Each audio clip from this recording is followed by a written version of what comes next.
we're going to handle our 6.11 item, our 11 a.m. item, public hearing, consideration of ordinance to amend Chapter 21, Article 27 of the Lake County Code regarding commercial cannabis regulations. We have our Community Development Director, Maria Turner, here, and I'll turn it over to you to start. Thank you. Maria Turner, Community Development Director.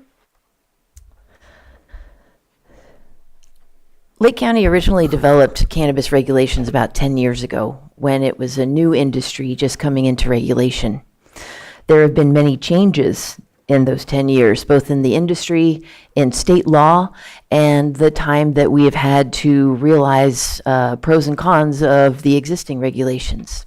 And so this update process has been going on for at least 3 years now. It has included Cannabis Ordinance Task Force meetings, Agricultural Advisory Committee meetings, Planning Commission, and board meetings. Sorry, don't know what that is. Both public hearings and meetings that were all open to the public.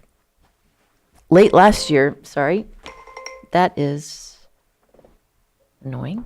Late last year, staff reviewed all of the collected recommendations and requested to the board to bifurcate the matter, bifurcate the update. So separating it into, first of all, amendments to existing Article 27, and secondarily, an entirely new comprehensive cannabis regulation, which would be its own article, which we're referring to as Article 73. The items that you have before you today are amendments to Article 27. These are amendments that increased the regulatory structure for a number of the existing regulations. It in no way incurs any or gives any entitlements to existing permittees other than legal nonconforming status. And so staff felt comfortable recommending or using the common sense exemption for the items that are included in today's list. Article 73, which you'll see later this year, is going to go through a more in-depth environmental analysis with a likely initial study.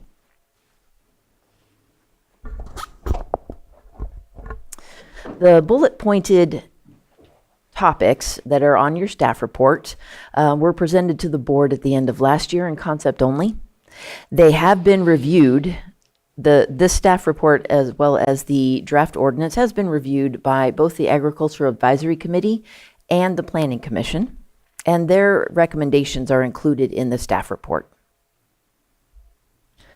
For today, staff requests that the board hold a notice public hearing. Given the number of items in Article 27, this is a notice public hearing for a first reading, but should the board decide that they want to make substantive amendments to the ordinance, that's fine too. We can just go ahead and schedule then the first reading. We can continue this item and schedule the first reading for a future meeting as well. And I've worked with the assistant clerk of the board regarding potential meeting dates should the board find that desirable. There are impacts to existing applications regarding the timeline of this ordinance because this ordinance would change a number of development standards or requirements for cannabis applications. And any application that has not yet been approved at the date when this ordinance goes into effect would need to take a look and comply with then the new regulations. And so we've had a few questions regarding how many possible applications could that impact. And so Mary, my our senior planner, Mary Claiborne here has done a little bit of that research, and I'll turn it over to her to let you know the applications that we still have in our pipeline. Good afternoon, Board and Chair. Mary Claiborne, Senior Planner, Community Development Department.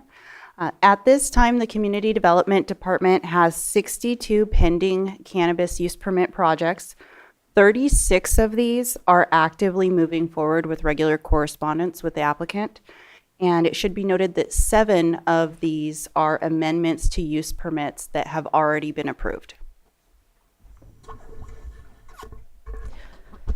We do not have a number of already approved projects that might be impacted or might become legal nonconforming as a result of this ordinance.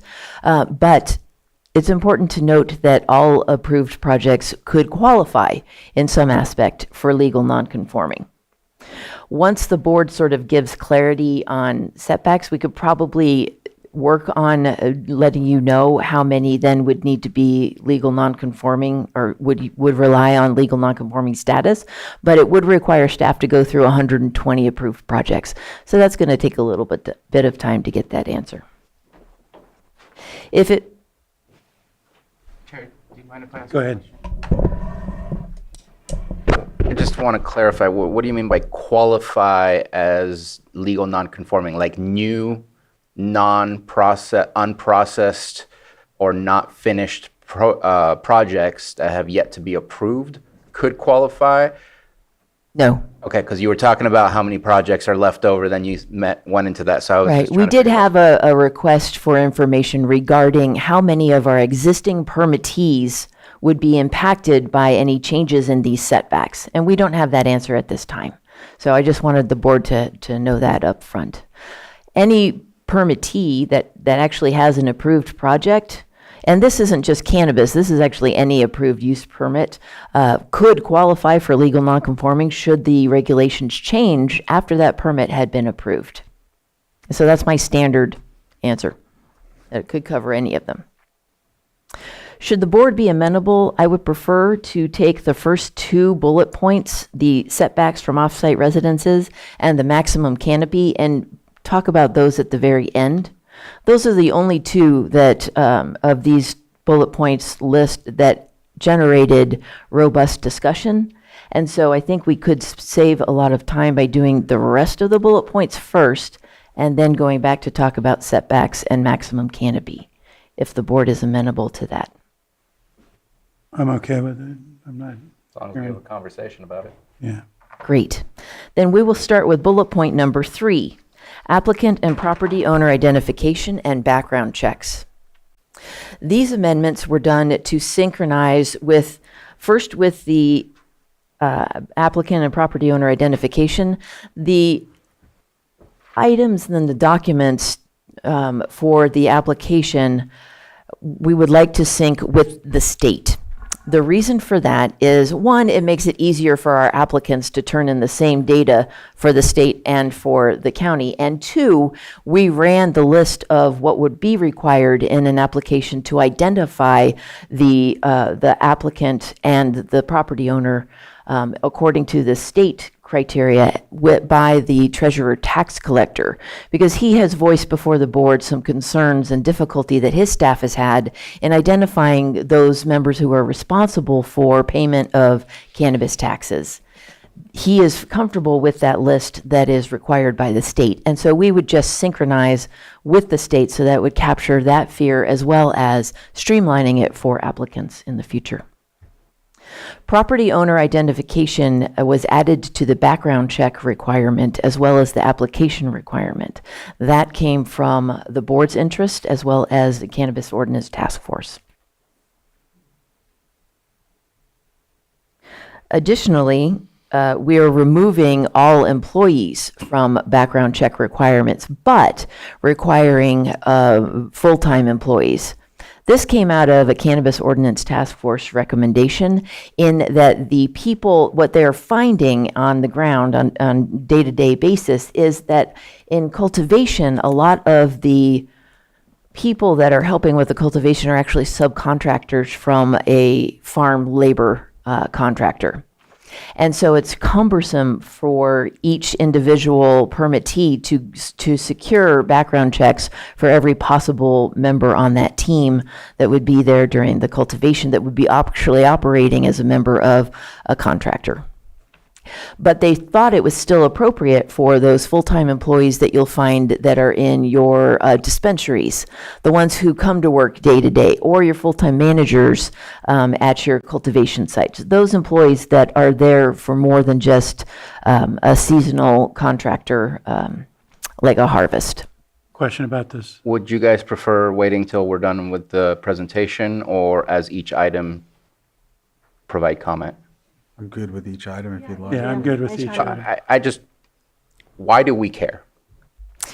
I mean, I'm not running the business. The government's not running the business. If the business cares, I just want the property owner and the applicant, because to me that's important. But the employees, I just think it's a waste of everybody's time to do the check, because they're already going through loopholes. Now we're saying full-time employee, so I expect there will be no such thing as a full-time employee at a cannabis grow. I think it's we are doing an overreach. If they want to be safe and they feel this is a necessary thing, then I want to let them do so. I just want to do the property owners and the applicants, because the rest, it's a waste of time of our sheriff's department. I'd rather they be out doing something else other than paperwork for cannabis stuff. And I believe we had a little bit of a situation that we had to deal with, which dealt with background checks as well. Let's limit what that is. I just think it's, either we trust the business and we have it here, or we don't trust the business and we just cancel this whole thing and say we have no ordinance. I feel like it's overreach. Any feedback from the board on that? I'm mixed on it, to be honest. I would need the pros and cons, more of the pros and cons on it for me to make a actual decision on that I felt good about. The big ones to me are the owners of the property and the applicants, I think, is what's critical for us. Currently, the state requires any applicant, like any entity or piece of entity that owns that's going to own that state license, they require background checks on that. Property owners and employees is something that's specific to Lake County. Go ahead, Supervisor. Permit goes with the property owners has to be on there. We've heard our tax collector loud and clear, and I just think it makes sense, since the permit goes with the property, that we hold accountable the property owner. Yeah. But that's where I'm comfortable with stopping at that point. Should there be board consensus, we're happy to make note to remove requirement for background checks of employees. If we're going to go full-time, I'd rather just do all, and the reason why is because of what you said. We're just going to have circumvention. There's just all of a sudden, there's not going to be full-time employees. It's going to be, but that's the rate. I mean, willing to go with the board's majority there on that one. Well, I'm okay with property owners and applicants. I'm going to abstain from that because I don't know where I stand right now. It sounds like that was 3. Duly noted, and we will move on.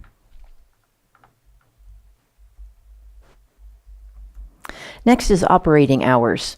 These were relaxed slightly to reflect what we see in reality during a normal harvest or during normal business operations, similar to any other agricultural operation. 10-year permit duration and renewal.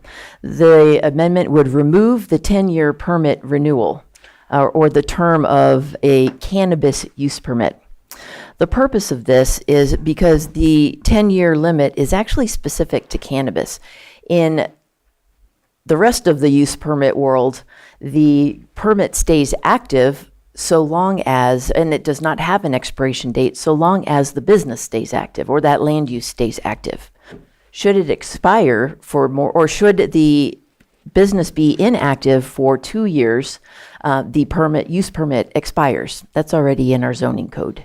So this would just make a cannabis permit still, or more like the standard use permit.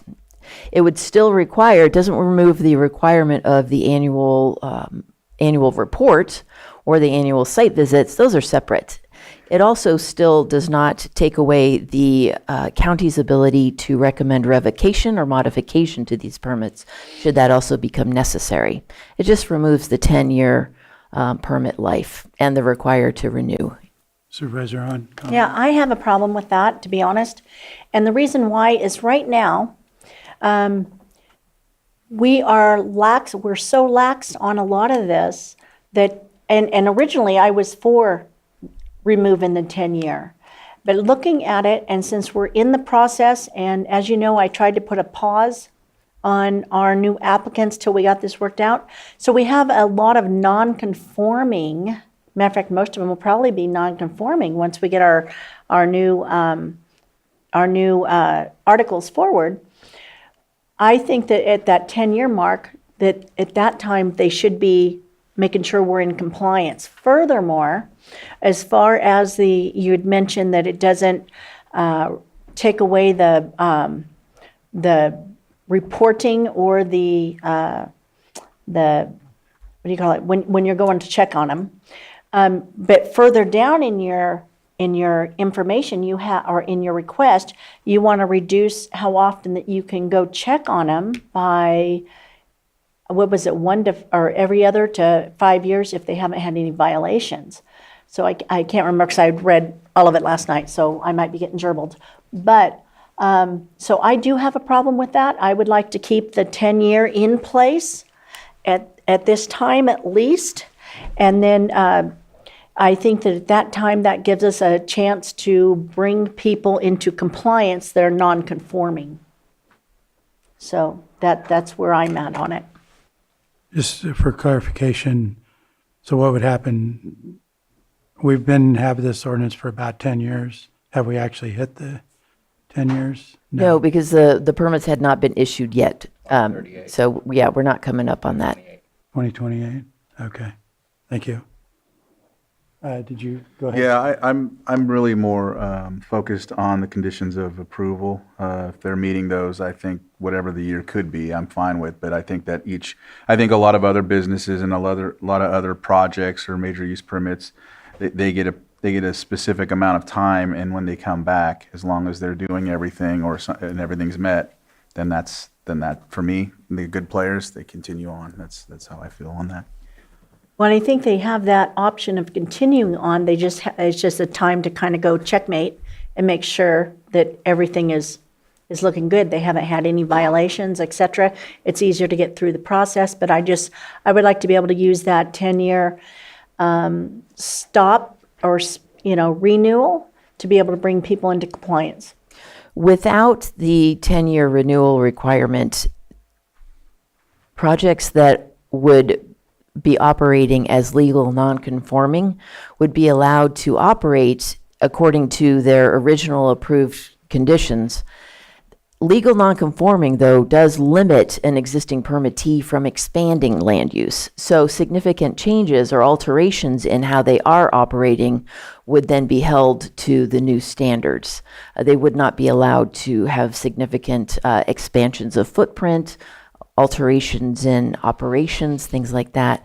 That would probably trigger a new use permit. But those that were operating and remained in operation in compliance with their conditions of approval would then be able to continue to do so for the foreseeable future. As it without a is now force- written. with the removal of the 10-year permit, the 10-year term for the permit, yes. And as it is written right now, they would still be able to remain in non-compliance. But I would like to have, what I'm stating is I'd like to have that actually a tad more stringent in the essence that at that point we can bring them into compliance. So to keep the 10-year term renewal then means that every applicant or every permittee would be reapplying at that time and having to do possibly significant alterations to their project in order to conform with the new regulations. Well, and I think that there would be there's a way to make it not quite as stringent as a new permit, but on some of these regulations that we're going to be looking at, I think it's important that they do come into compliance. If there's nuisances and whatever, if there's water issues, whatever it might be, I still think that it would be important. And one of the reasons why is this is a new industry. So we're still creating the wheel. And we're going to make mistakes. We have made mistakes. And we're going to continue. I mean, that's life. So having a way to be able to correct some of those errors, I think, is important for us as a county. Supervisor Tues. Yeah, on its face, I think that we should treat a business like a business. And I don't know of any other restrictions where other businesses have to renew. I want any business to want to invest dollars without the thought process that in 10 years there could be a a change of atmosphere of politics where suddenly your type of business is not supported. And so I, on its face, I would prefer it that way. But I will say that the points being made are difficult to argue against without knowing, is it 90% non-conforming? Is it 20% non-conforming? And so I would say this needs to be tabled to really understand, are we changing the rules and 95% are just non-conforming? And if we get rid of the 10 years, then we're just basically saying what was is still perfectly fine? Or is it a small percentage? So I would like to see those numbers to better understand how that functions and how that's impacted. Because I think the goal here is to make some changes that would be better for the business and the community in their way of engaging together. And without that information, it's hard to really make that decision for this specific one. Should it be helpful to the board with the last bullet point, since there were substantive amendments to the ordinance, I saw some nods, there was consensus to make a substantive change. This is not going to be a first reading today, so we're making note of what the board is telling us, and the way it ends up with, after we finish up our bullet points, we may be able to get, by the next time we come back and talk about this, a much more clear report for you on exactly how many projects might be impacted. Go ahead. And like I said, originally when this came up last year, me being the new supervisors, I actually absolutely believe that they need to be treated fairly, our cannabis industry, and that we want to make it as easy as possible without affecting our neighbors, and the community. So that's what we're looking for, is what can we do to find the right balance. And because this is a new industry, we're still creating that wheel. And at some point, I would love to be able to remove that 10-year. But at this point, I think we're still working through the system to find that balance. And that's why I think it's really important to have that stop still in there and actually be able to bring more people. And I'm not saying that they have to go completely through all the EIRs and all the stuff, but maybe a scaled down version of the reapplication. If they've been working for been in operation for 10 years with no violations. But I just feel it's important to keep that in place. Supervisor Pyska. I think it is important to know how many non-conforming projects we would have based on what we're going to talk about a little bit later. But we also have these operators that have been operating for many years and are good actors and contributing to our economy and have made investments in their business based on how they're operating right now. And I think that's going to pull the rug out from under people if they have to suddenly change their footprint and change based on changes that we've made probably could be 6 years after they've been approved. So that's my concern, is that we can make these changes. I'm okay with having non-conforming, but I think we need to look at how great of an impact that is. How many do we have? And make sure that we're making a decision with the best possible information. But I am in favor of sunsetting out this 10-year issue, but also holding people accountable and making sure that we have compliance, and if there are issues, they're being addressed. Mm-hmm. So, and I think we can do both. So can we follow up on those numbers then?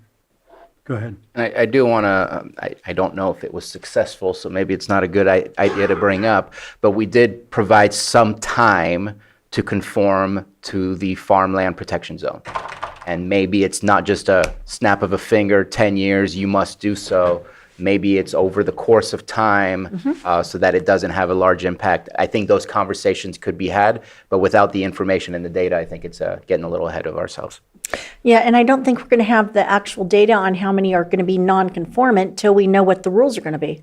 Exactly. That's why the way things sort of The way the board develops consensus on particularly setbacks will help us to generate a more accurate number to come back so that the board will have a more informed position on the impacts to our current permittees. And also on the nonconformance, some of those will be dictated on the importance of what those nonconformants are. Some are going to be more important than others, for instance. If the board likes, I would be happy to go on to the next bullet point. Yes, please. All right, opt-out and reduced canopy options.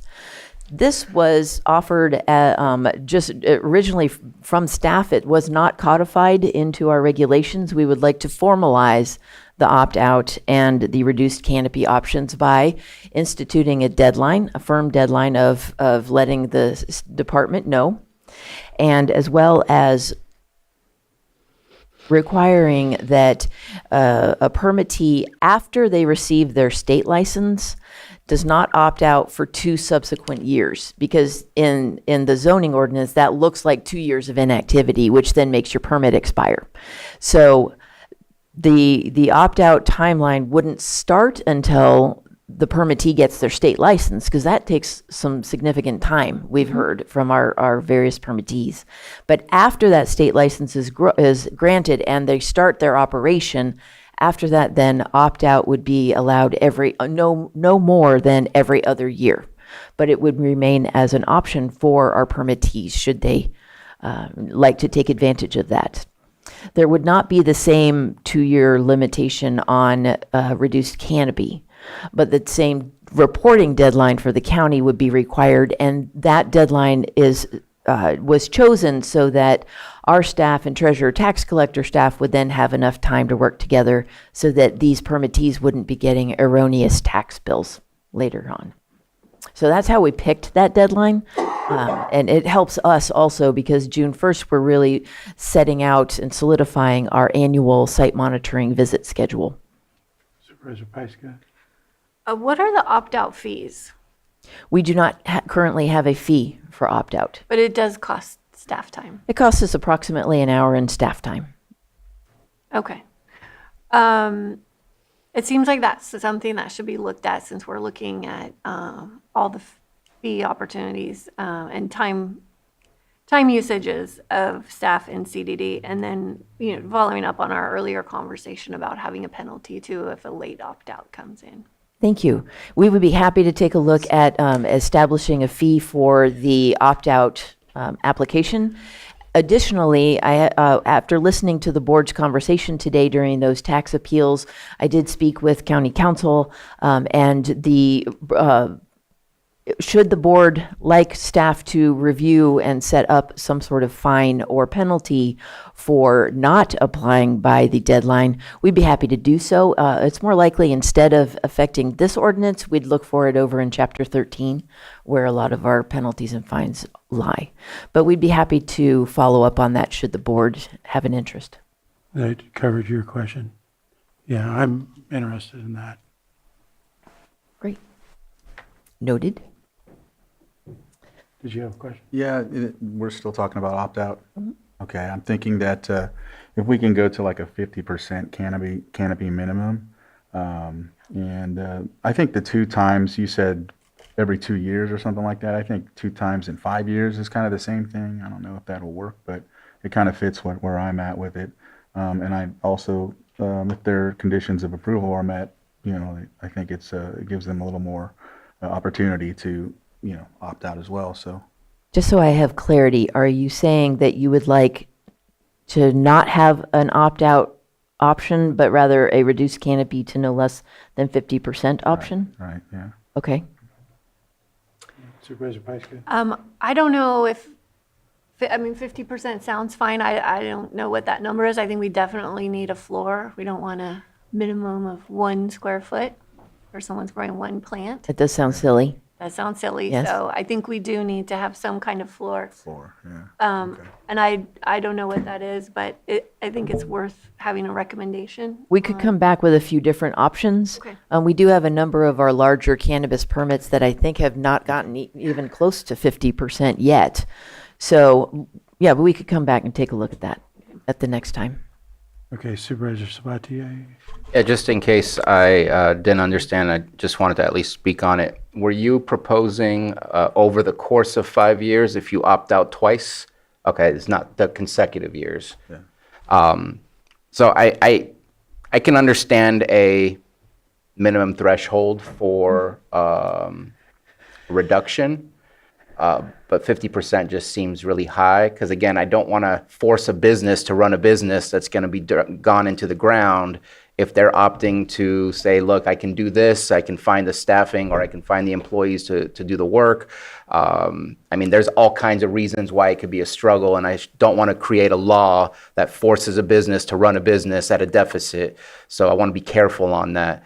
And for the opt-out for 2 years, you're saying that's a general, broad rule already for all other major use permits that exist? Yes. Opt out to us looks like inactivity of Right. that land use. And So for 2 I'm years- perfectly fine with following what rules already exist for every other, rather than not allowing for that same situation to occur. As far as a minimum amount of required canopy, it's important, a number of our permittees, when they were applicants, were applying for what they saw as their overall business rollout, but that could take a number of years. And so they start on a smaller scale, like let's say a couple acres, so that they can generate that revenue that then helps them to afford to build that large processing shed or enlarge to accommodate the larger. So they do have longer period rollouts that they kept in mind while covering the whole idea, the whole rollout as their application, so that it was properly covered in CEQA, and we're avoiding piecemealing too. So there are sort of those considerations that we will think about as we work on bringing you options next time. Supervisor Hahn? Yes. Okay, so first, just to put some clarity on, were you talking about up to 50% reduction, or not over 50% reduction? Yeah, minimum. Minimum, so that, well, we don't want to get into the place where people are using a reduction to avoid an opt-out year, which is still going to cost us a lot of time and energy. So if someone says, I'm going to reduce to 5 square feet, or what, like I'm going to grow one plant, so I'm not opting out. So if we can figure out what that floor is, so it's still a realistic cultivation Okay, I year. just didn't know if it was on the top side or the bottom side. Yeah, So- it's from keeping it On the right at bottom. the bottom where Okay. it's like a loophole. But somebody could opt out, reduce, like by what the gentleman earlier said, 75% is what they planned on doing, wanted to have a 25% reduction. That's what I'm asking. Would that be if there's issues? So I don't have a problem with that. I do feel that there needs to be a minimum. I just wanted to clarify what you were thinking of. Next is, I noticed on the previous case today that there were a number of greenhouses. So those were or buildings. With those, they can be growing year round, right? They can get 2-3 crops a year. And so would that be an option to be able to opt out of that type of grow as well? Opt-out does apply to Not all opt out, cultivation. I meant reduction, because we can't see what they're actually doing. Right. That would be, let's say, that's a good question. I hadn't really thought about it. As far as multi-year harvests Yeah. for mixed light. I'm gonna pass it over. Because that we can't verify is what I'm saying. So that's, So with that, the cultivation tax rates are $1.05 per square foot for outdoor cultivation, $2.10 per square foot for mixed light cultivation, and $3.15 per square foot for indoor cultivation. These prices are set due to the number of harvests that are capable for the farm in the calendar year. okay. But what I'm concerned about is a claim that they only used 2 of their 7 greenhouses to grow and 3 crops when they were actually growing in all 7. That's what I'm getting at. And we only go out once a year to check. So that's what I'm getting at. That is correct. Well, But, Go ahead. but if someone wants to do a reduction, That's what I meant, then they reduction. would contact CDD for an inspection to prove that they're doing a reduction. And I think there needs to be a cost associated with that because there needs to be an inspection. I agree. So and they're just gonna run, go year over year, growing whatever they grow in their greenhouse. But if they want a reduction in their taxes, they're gonna have to get an inspection. And so would you come out multiple times a year to make sure that they're not, you don't just hit it in August and the rest of the time they're not doing it? So that's my, We're going to come back next time with additional clarification Thank on you. that possible mixed light and indoor would require multiple site visits during the year, I appreciate that. certainly. With That'll help shore fee. up that gap with the accompanying fees. They already pay that fee. They pay for the once a year annual monitoring Once a year. compliance fee, but we'll come back ready to speak to multiple site visits. The reductions, yes. Yeah, we're also going to consider the impact that would have on staff. Perfect, thank you. Supervisor? So I'm looking at Mr. Sullivan, who's going to hate me, and he knows what I'm going to bring up. None of this matters if we go to tax receipts, because then you're paying a percentage of what money you're making. That's how we work with most of the other businesses. This is a unique scenario where we have to ask, what are you doing this year?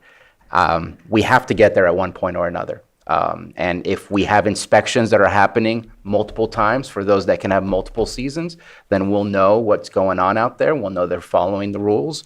But this whole process of opting out is this manufactured nightmare that we've created because we want to pursue the flat rate of square footage versus a percentage of their receipts. And I just think that in the long run, it saves all of us headaches. If we just decide, again, are we going to trust this business or do we not trust this business? Because if we don't trust this business, then why are we talking about an ordinance that allows this business?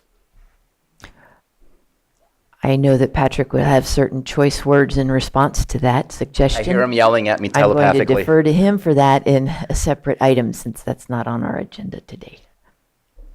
All right. Next, exclusion areas. This amendment would add Clear Lake at its full lake level, 7.79 Rumsey, to the exclusion area. So it would be 1,000 feet from the high water level of Clear Lake as an exclusion area, adding Clear Lake to mean as a public land, even though it's water.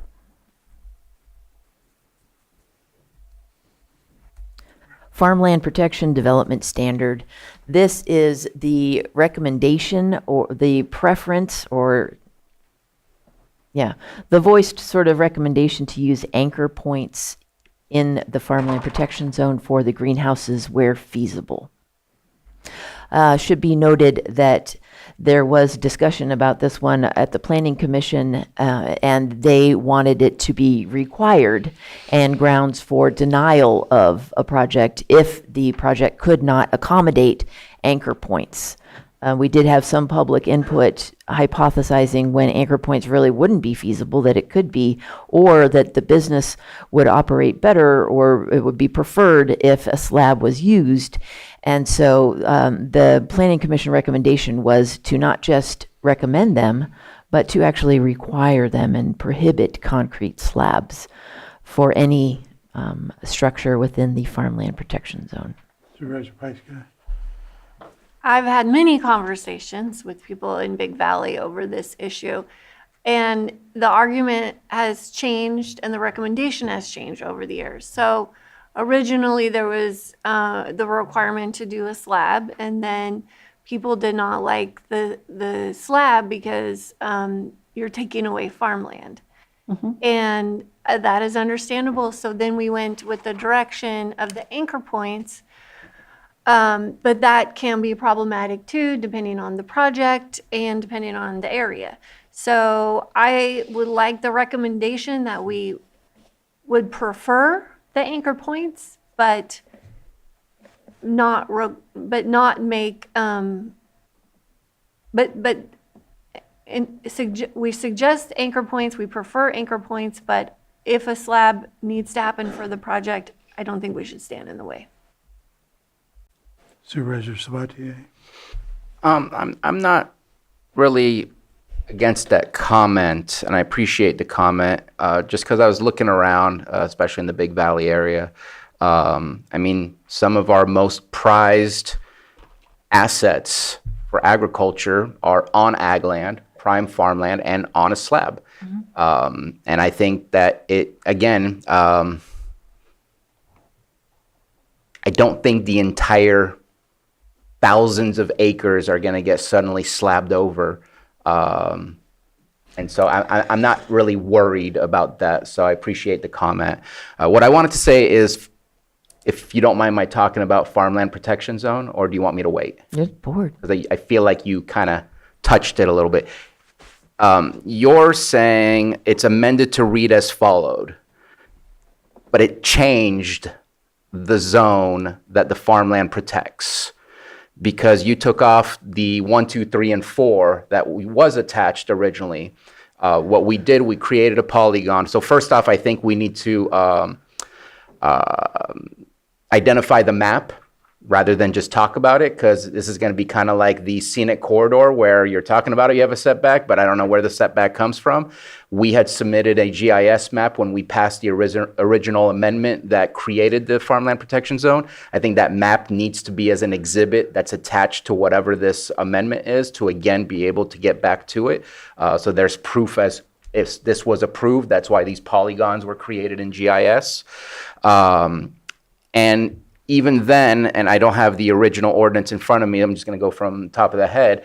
The polygons we created, we said 1,000 feet outside of that, because that was the specific prime farmland areas, and then we gave it a 1,000-foot buffer. That 1,000-foot buffer no longer exists with the language that I'm reading, because it says it amends that section, but it appears that the rest would not follow through unless I'm reading it incorrectly. That was not our intent at all, so we will definitely double check that to make sure if it needs to be further amended then to maintain the current boundaries of the SPZ and not change those. And it also talked about vegetation protection. If you're within a mile, I'm willing to look at reviewing some of those things, because I don't know how well that would have worked. I don't know if it's been done at all. But at least 1,000-foot buffer to me is an important one. And maybe if it needs to be moved to the exclusion zone, saying 1,000 feet outside of the farmland protection zone rather than in the farmland protection zone, just as a thought. But I saw it as being different, and I thought we had stated that we wanted to keep it as is. Yeah, that was not our intent. We will double check on that one. Thank you. Okay, go ahead.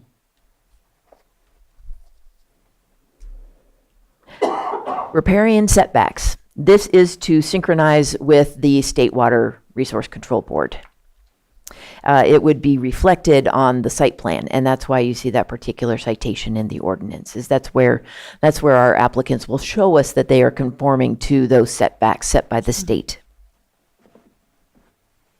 Annual performance review, reports and I have process. a question before we go on.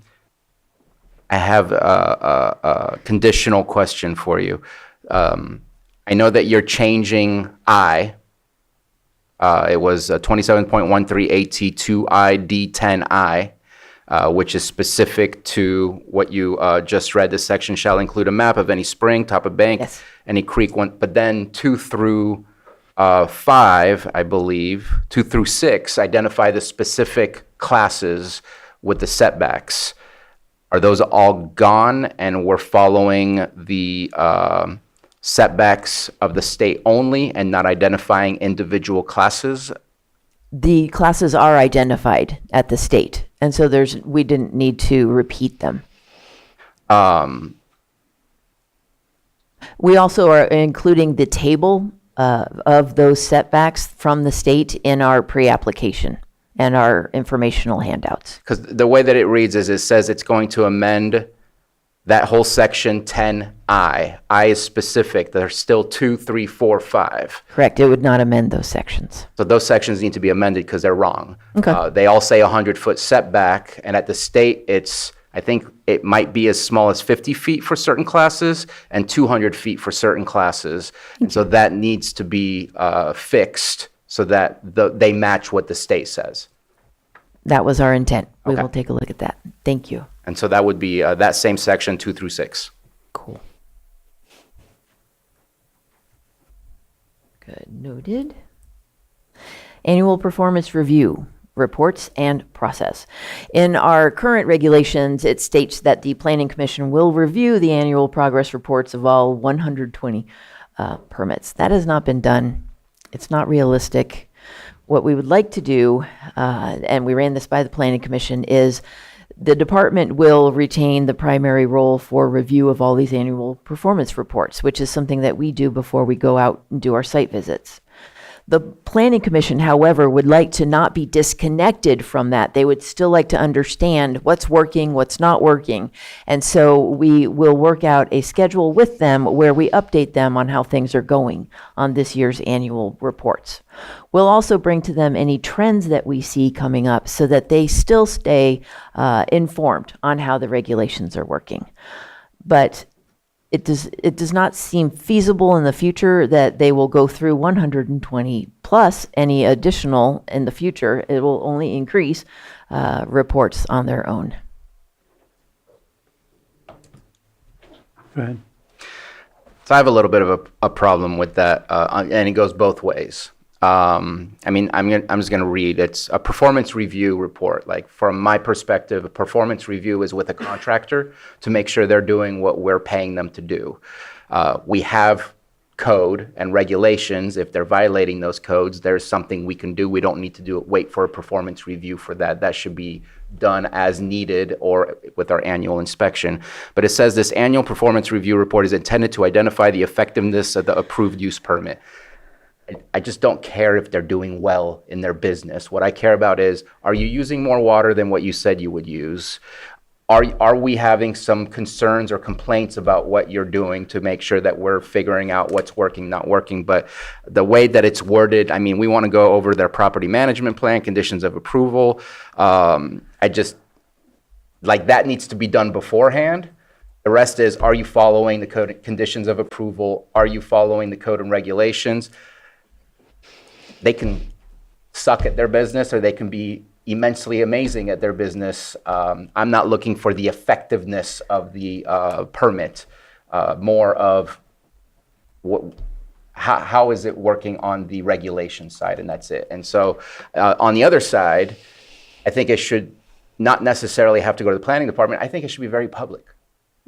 I think it should just be something we post on your website, on the Cannabis website, so that planning commissioners can go there, board of supervisors can go there, and anyone from the public can go and see what are the results of these things. Are we seeing water use that should be concerning? Are we not seeing water use that should be concerning, or anything else? And so I would like to see the transparency rather than having to do special presentations for all of us. Just be very transparent and put all those things out without, identifying markers, because they are a private business still. But I just, that's what I would ask for. And so I'm kind of on That both would be sides. easy to do, actually, since they will upload them through our OpenGov situation, and that is a public platform. So people could go and check on an APN to take a look at documents that have been turned in. And in fact, we've already been thinking about how opt-out and reduced canopy tends to be more proprietary, so we're going to request that through a secondary process, and that will not be open to public review. But the annual performance reports can. Okay. Oh, and Mary has a little bit more. Supervisor Crandall? I think if some of the planning commissioners, which in reading through it, I think some of them were okay with keeping it there. I'm okay with keeping it there if they feel like they can, if that's what they want. I mean, I'll go with their recommendation. So if it stays, I'm fine with it. The planning commission, annual reviews. So one thing that I did want to add in regards to OpenGov and the forward-facing public portal is that with our background checks and the need for live scan background checks and government-issued IDs, those are the reason that we're not publishing these on the website right now. So if those were removed, that would be one issue where we're not dealing with having to take things out and redact from a performance review report before it could be reviewed by the public. Right, Supervisor Owen? If I could just respond to Supervisor Crandall, one of the reasons also why this has not been done in the past is because it would then take staff time to prepare every single one of those to be ready for the Planning Commission. We don't just hand them. Right. We have It still staff comes reports and things before. like that. Yeah. This is still the same burden though, because you'll still be doing it in-house. We'll still be reviewing, but we won't be preparing staff reports for every single one. I see. And I'm not sure the planning commission would have time to review them all Right. too throughout the year. We keep them pretty busy. Okay. Supervisor Hahn? Actually, I really liked what Supervisor Sabate had mentioned, bringing those forward if it's easier just to retract the front pages of, who they are, et cetera, but with the APN, correct? I had thought, because I believe that the Planning Commission needs to be looped in, but primarily on those that are in violation. So if they have not received a violation, well, I can see maybe not having to bring that forward to the Planning Commission. But if they have received violations, which should all be documented, whether they're missing tags on plants or whatever, all that should be documented. At that point, and water use, that would be something that I absolutely think needs to come before, and if there's been any complaints, et cetera. Yes, Well- the Planning Commission did voice an interest to know what kind of violations we find.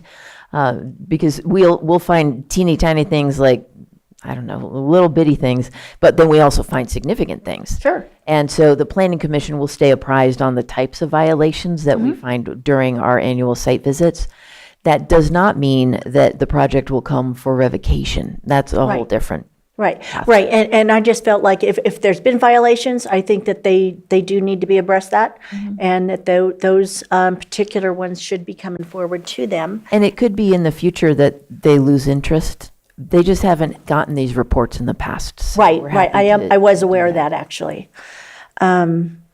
Now, there was, you haven't finished this subject, so I'm probably getting ahead of myself on the state licensing. During the first 5 years, the inspection frequently may be reduced by the director to every other year. Correct.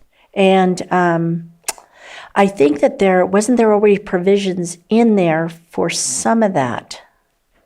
The current The current, there was code something. allows for discretionary authority, that's me, to decide that they only need it maybe once every 5 years. And the task force was uncomfortable with Yeah, that I in agree. general, and recommended that if we do reduce the frequency of our annual site visits, that it be done no more than just every other year, that we continue that. And I agree with that, and I believe that they have to be violation-free with no complaints to be able to qualify for the every other. Duly noted. Okay. All right.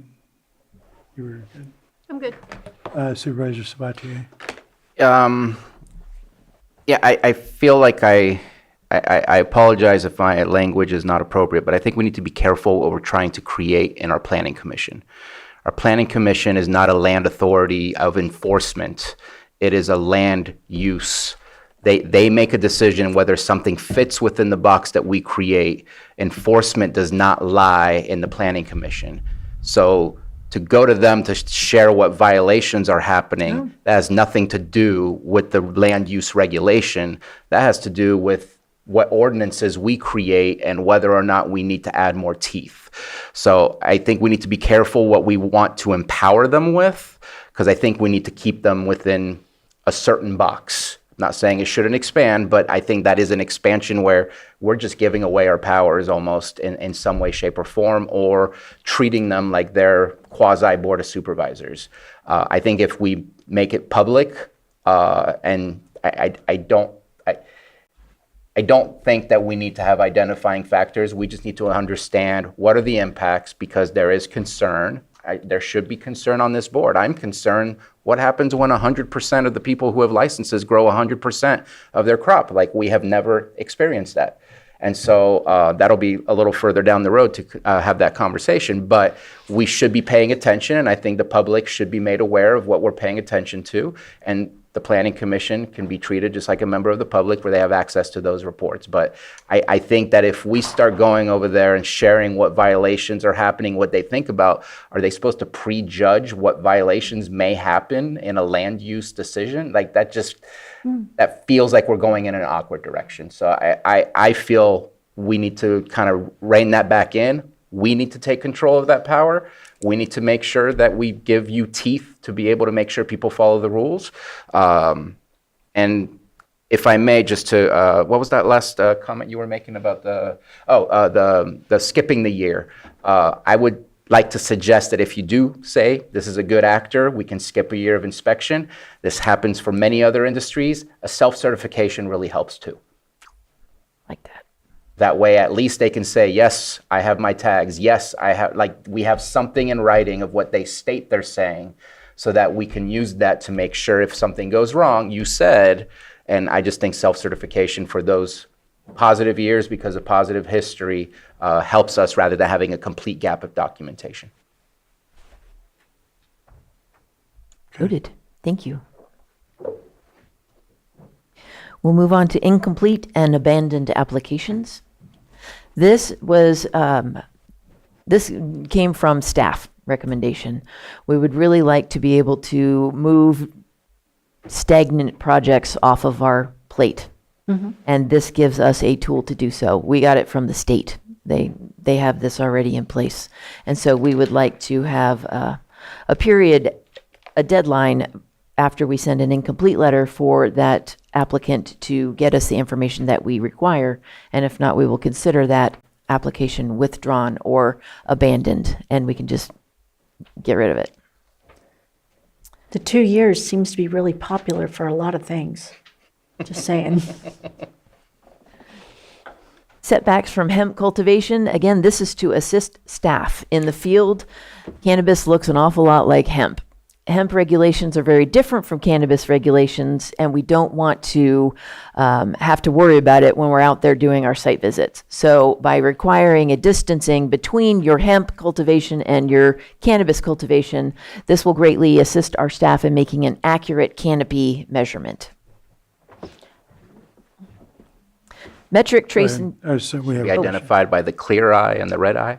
uh, I want to go back to the previous comment about the revocation of the, not revocation, but the canceling of the permits or the termination of the permits if they are stagnant. I know that Supervisor Crandall and I tried working on reactivating an old housing project, and it just seemed like a huge weight to lift. What I'm hoping is we can have a standard across the board of how do you bring back to life a project that died, whether it was a market crash, whatever, so that here's the checklist of these things need to be redone because CEQA expired, you have to redo, but here's the things that we can reuse. What we were told was you're gonna have to start from scratch, and that housing project has yet to ever come back because those people don't wanna have to restart everything from scratch, and it would be nice to at least have a process where, yes, I want them off your list. I don't want you to tell me you have 70 things when really you have 20 things that you're working on because 50 of them are just sitting there stagnant. But I really don't want to have people to start from scratch and start paying for everything all over again when some of that information is still very valid and very valuable. so let me just clarify. Great idea. Should these applications be considered withdrawn or abandoned, we would cease to work on them and close out the file. They could reapply for a permit, and we would use our standard guidelines for if the studies are still relevant or if they needed to be redone. Typically, it's about 5 years of life that you get on a cultural resource study or a biological study because things can change out in the field as well as changes in technology and standards in the industry. And so we use that as a general guideline. So should somebody decide that they can't pursue their project right now, it gets abandoned or withdrawn, we close our file, they want to come back, we would be happy to take a look at what's on file at that time to advise them on their best route should they want to reapply. And some of that will be able to be used that was done prior. Possibly. Yeah. If we can, we're happy to do so. We want to keep these permits moving forward. Perfect, thank They you. would have to reapply and pay the new permit fees again. They'd be starting over in that aspect. And so once your plate looks like it's about to be empty, I'll bring back a way to put that in writing, because that was not the experience that we had with multiple prior directors. And I'm happy to not talk to give with them a you about negative connotation, but I feel if we have it in writing, it's something that we can make sure is a predictable type of environment, rather than thank you for what I believe is the right statement to make, which is we're going to work with the applicant to make sure that we're not asking for a reboot and a reset from scratch. Well, our department, as far as I understand it while I'm here, is happy to assist in any way that we can to help projects come to life, so long as they are in compliance with the general plan and the zoning ordinance and the local area plans. So we are here to serve. Next bullet point. Setbacks. Oh, no, actually, that's about it. We had other non-substantive amendments. There were some grammar errors that I found. Removal of Community Development Department from listing it as a responsible department in the background check evaluation. That is not how we operate. The live scan applications are submitted to the sheriff's department. They do their live scan thing. They send us a one-pager after they review the results to let us know if these applicants and soon-to-be property owners are qualified or disqualified from running a cannabis business. We use that one-page report in order to advise us going forward. Go ahead, Supervisor Hahn. Okay, two things. So I'm going to jump to that one first and come back to what else I was going to say.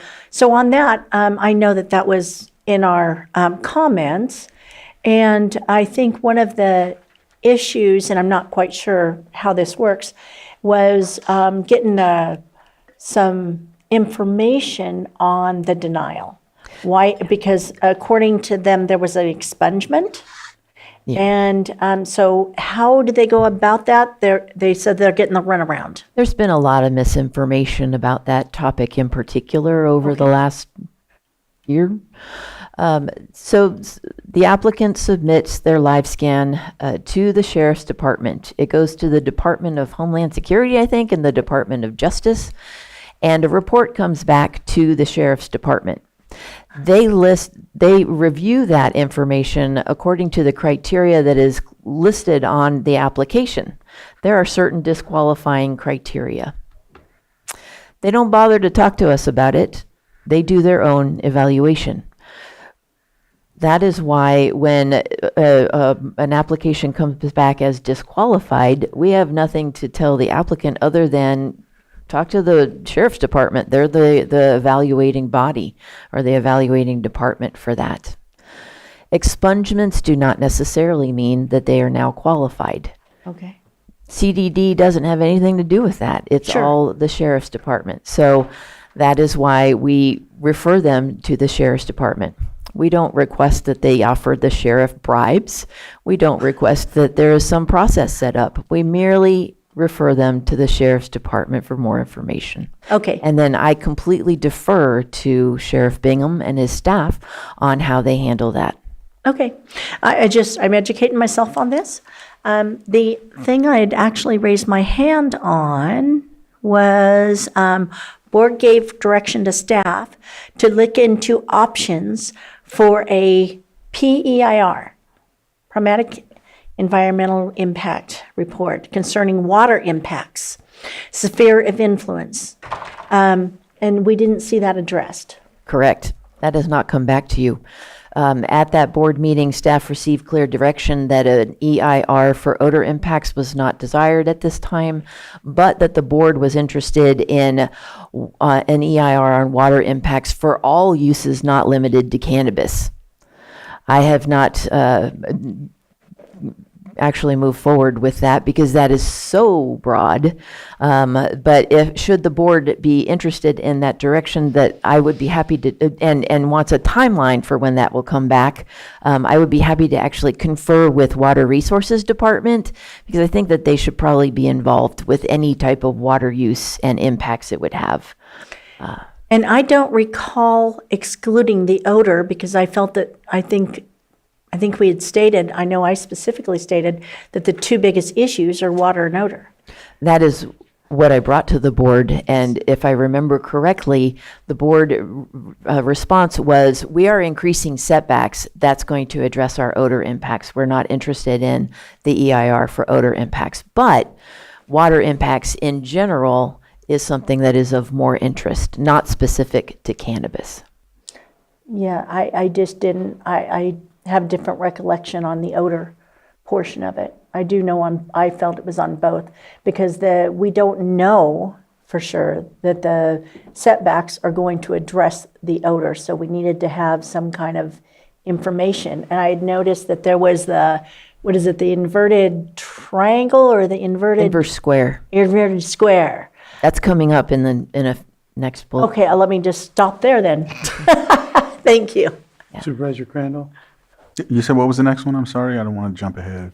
We're going to go to setbacks and Oh, maximum canopy. I'll wait until after you do that. Okay, Supervisor Spot. So I do apologize that it was stuck in my draft. I thought I sent you the email. So, 2 hours ago, sent you, or an hour ago, sent you finally my notes. There's some small discrepancies, like, for example, further on in the document, it says that the Planning Commission will review something that we're already offering not for them to review.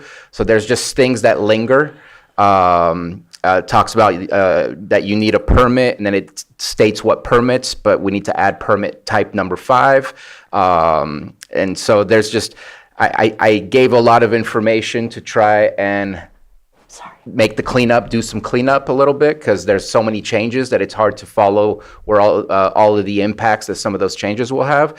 And so rather than stating everything, because I have about 3 pages worth of notes, I'm going to provide that information. I already provided that information to Director Turner. I'll work with her. It's not to make personal changes. It's for cleanup on things that have been approved that you will see when it comes back. And I just don't want to waste everybody's time. But just in case somebody said, no, we want to hear about it, just wanted to at least let you know that I will be doing that.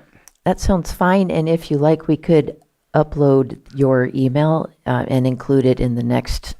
Maybe I'll Great. take out my personal opinion portions. Supervisor Hahn, were you? did you Oh, have- sorry. I'm going to let her catch up with me. Okay.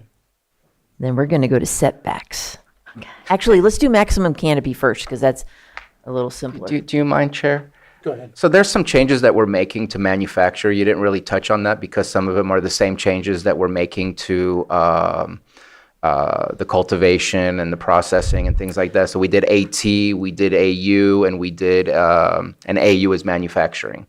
In reading I feel like we need to do a deep dive because, again, the overreach, like, we're telling them how to prevent loss.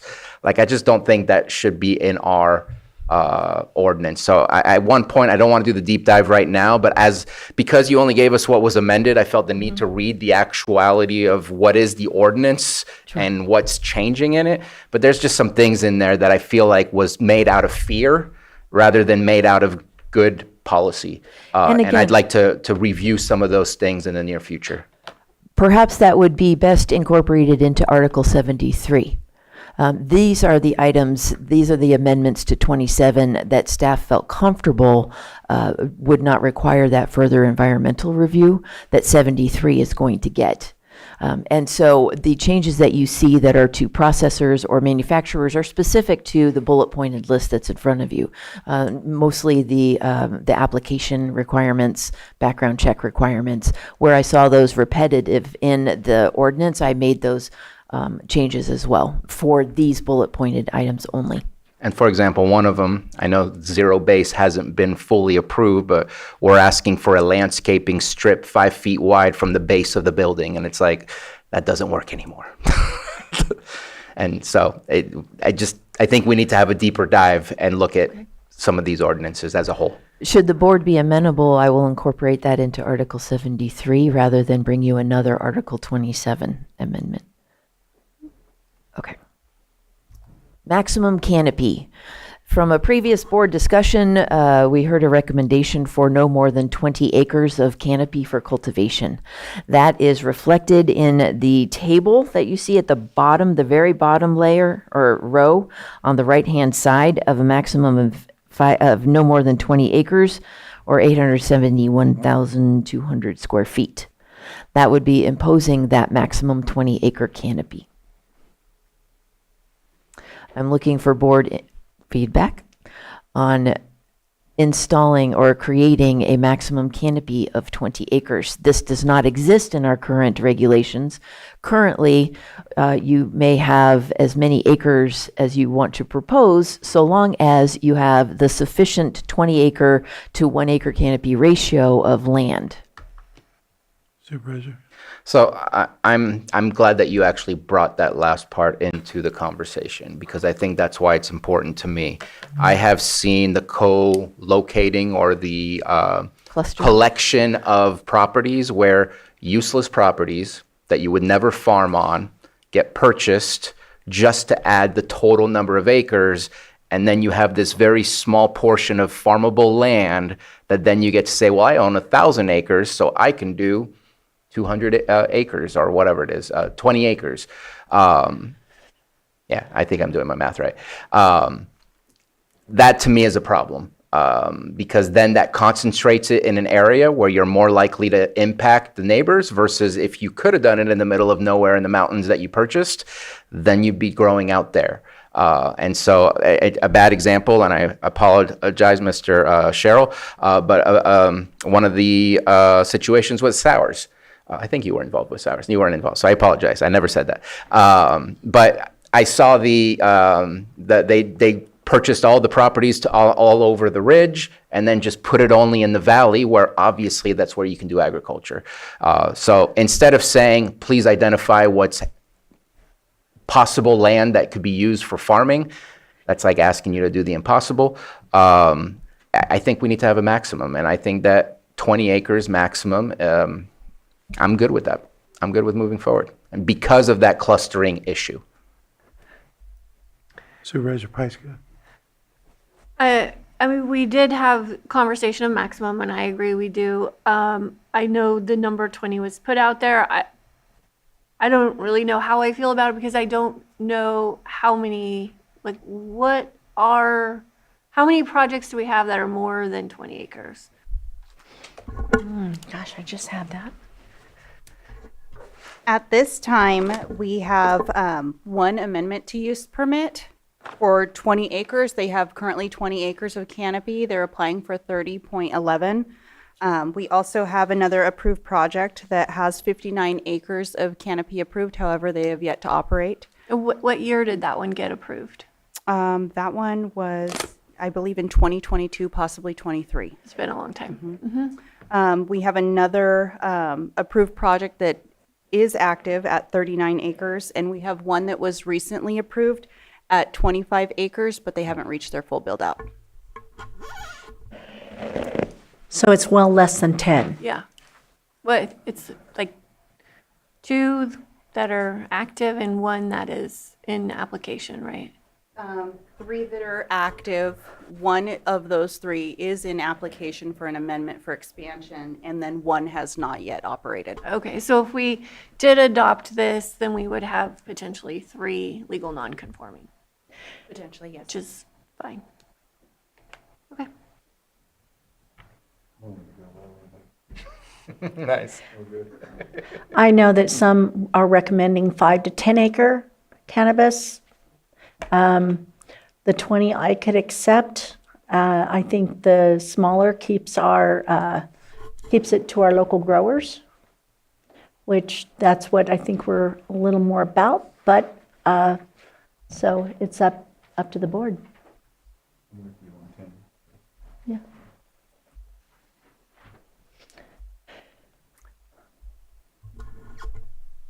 Yeah, I mean, I think 20 would be the max for me. But it's kind of hard because I'm not really. And see, that's one of the areas where I feel like with the 10-year, when they have to renewal, if they've been over, bringing them back into compliance, that's one area. If they've been really good players, 0 violations, et cetera. I mean, I don't know if it'd be possible to use judgment on that. There's only, like you said, 2 that are active right now that are over the 20-acre mark. Supervisor Spatier. So I don't think we're going to get this done if there's support. It's kind of crazy. But there's a massive difference between rural residential, rural land, and ag. And I know there's APZ and TPZ in there somewhere as well, which to me, I just kind of bundle all that up like ag, very similar, like similar sizes as far as what's the minimum lot size and whatnot. I personally would like to see a very low threshold of what's allowed on rural residential. I mean, just the fact that it says residential, we need to do our best to protect those because their minimum lot sizes are 5. If you're going to do anything more than an acre, or if you're going to do more than 10,000 square feet, you probably should go in rural lands, which should probably be no more than a certain number of acres as well, because, again, that is inviting to create potential residences. We're trying to focus people in our community growth boundaries, but they still have the right to do so. And then once you're on ag or TPZ or APZ, at that point, I'd say, yeah, go for it. You can go to whatever, 5+. I don't have the numbers, but to me, zoning is a part of this. And right now, we're basically saying if you collect a whole bunch of RRs and you have enough acreage total, you can do this massive grow. And I just don't know that that's appropriate for the type of zone that it is. I think we need to look at what zone we're doing and what size we're allowing. And I know that throws a huge wrench, but whether we made a mistake in the past or not, this is a potential time to fix that so that the next permits don't get themselves into a place that we can't peel it back. So that's my thought process is as you get bigger and bigger, you need to get yourself out of that zone and into a different zone. I like it. I concur with that. I anticipate public input on this particular topic, but whatever the board consensus is, we're happy to come back with a maximum acreage that is zoning district specific. Yeah. Should that be the direction of the board? And maybe getting sorry, Chair. No, go ahead. Getting a list, and I apologize that I haven't asked for this, and I apologize I don't have this, but a list of all the approved and what zones they're in. would be Mary's useful. writing that down. Size and zone would be useful to understand how this would have an impact. But I think that there's a reason why we have different zones, and to allow a 20 acre on any of those zones just feels like an easy stamp rather than a well thought out plan. We've evolved a lot since then. I'm ready to move on to setbacks, should the board be Yeah, I think good we with can that? move on. Okay. So board direction was, let's increase setbacks. There was discussion that said, we seem to think that the existing setback 200 feet from the canopy, the border of the canopy to the nearest off-site residence, 200 feet at 10,000 square feet seems to be okay. So go from there. So staff, we developed the 200 feet at 10,000 square feet and then increasing to 500 feet for an up to an acre canopy, 1,000 foot for over 1 acre canopy, and processors, which is one of the complaint sources that we get on odor, would also be 1,000 square feet. The reason for that odor is because a processor takes harvested cannabis into their facility, so it's a whole facility of harvested cannabis, which does tend to be rather ripe. So, and a source of odor complaints. At the Planning Commission meeting, they said, we don't like those, you should multiply every single setback by 10. So the 200 feet goes to 2,000, 5,000 for up to 1 acre, 10,000 for more than 1 acre, as well as for processors. At that Planning Commission meeting, actually prior to the consideration of this, but in a separate cannabis application hearing, there was a technique used called the inverse square, which starts at a certain distance and assumes that the odor impacts decrease as you get farther. But the odor impacts increase at that source depending on the size of the canopy. So the larger the canopy, the longer the distance before you have negligible impacts. And so it was shown in a table that I didn't include the table in this, but I did include a public input that had that table in it, and to show the board what an inverse square would look like. The Agricultural Advisory Commission said, we think the Planning Commission's a little too harsh, can't just multiply it by 10. We also don't really like just what the staff is presenting. We think somewhere in between is probably good. Maybe this inverse square has something. They didn't have like a solidified recommendation for it. They just weren't comfortable with either one, either the staff or the Planning Commission. And so for the board's information, I did include a hypothetical inverse square, both used starting at the staff recommendation at 200 feet for up to 10,000 square feet, as well as an inverse square starting at 800 feet for 10,000, because that was the discussion, part of the discussion in the Agricultural Advisory Commission meeting. And so the inverse square would then show the setbacks to be much more specific, fine-tuned, and specific. So should the board want to implement an inverse square starting at this distance for this level of canopy, going forward, staff would then just implement, we'd have a formula that we would handle as the applications come in with the proposed canopy in one location, and we would work from there. So your setback from the edge of your canopy to the nearest off-site residence would vary and would be according to your proposed canopy at that location. Clear as mud. Sorry. But, and so before the board, you have a few different options. The staff recommendation, which was 200 feet and increasing to 500 or 1,000 feet, that was actually intended to be a starting recommendation for the board to either approve or tell me to amend. The planning recommendation, which is everything by 10 times 10, or somewhere in between, which could be the inverse square, it could be whatever the board decides they want. And that would vary according to the size of the canopy. Go ahead, Supervisor Sabatier.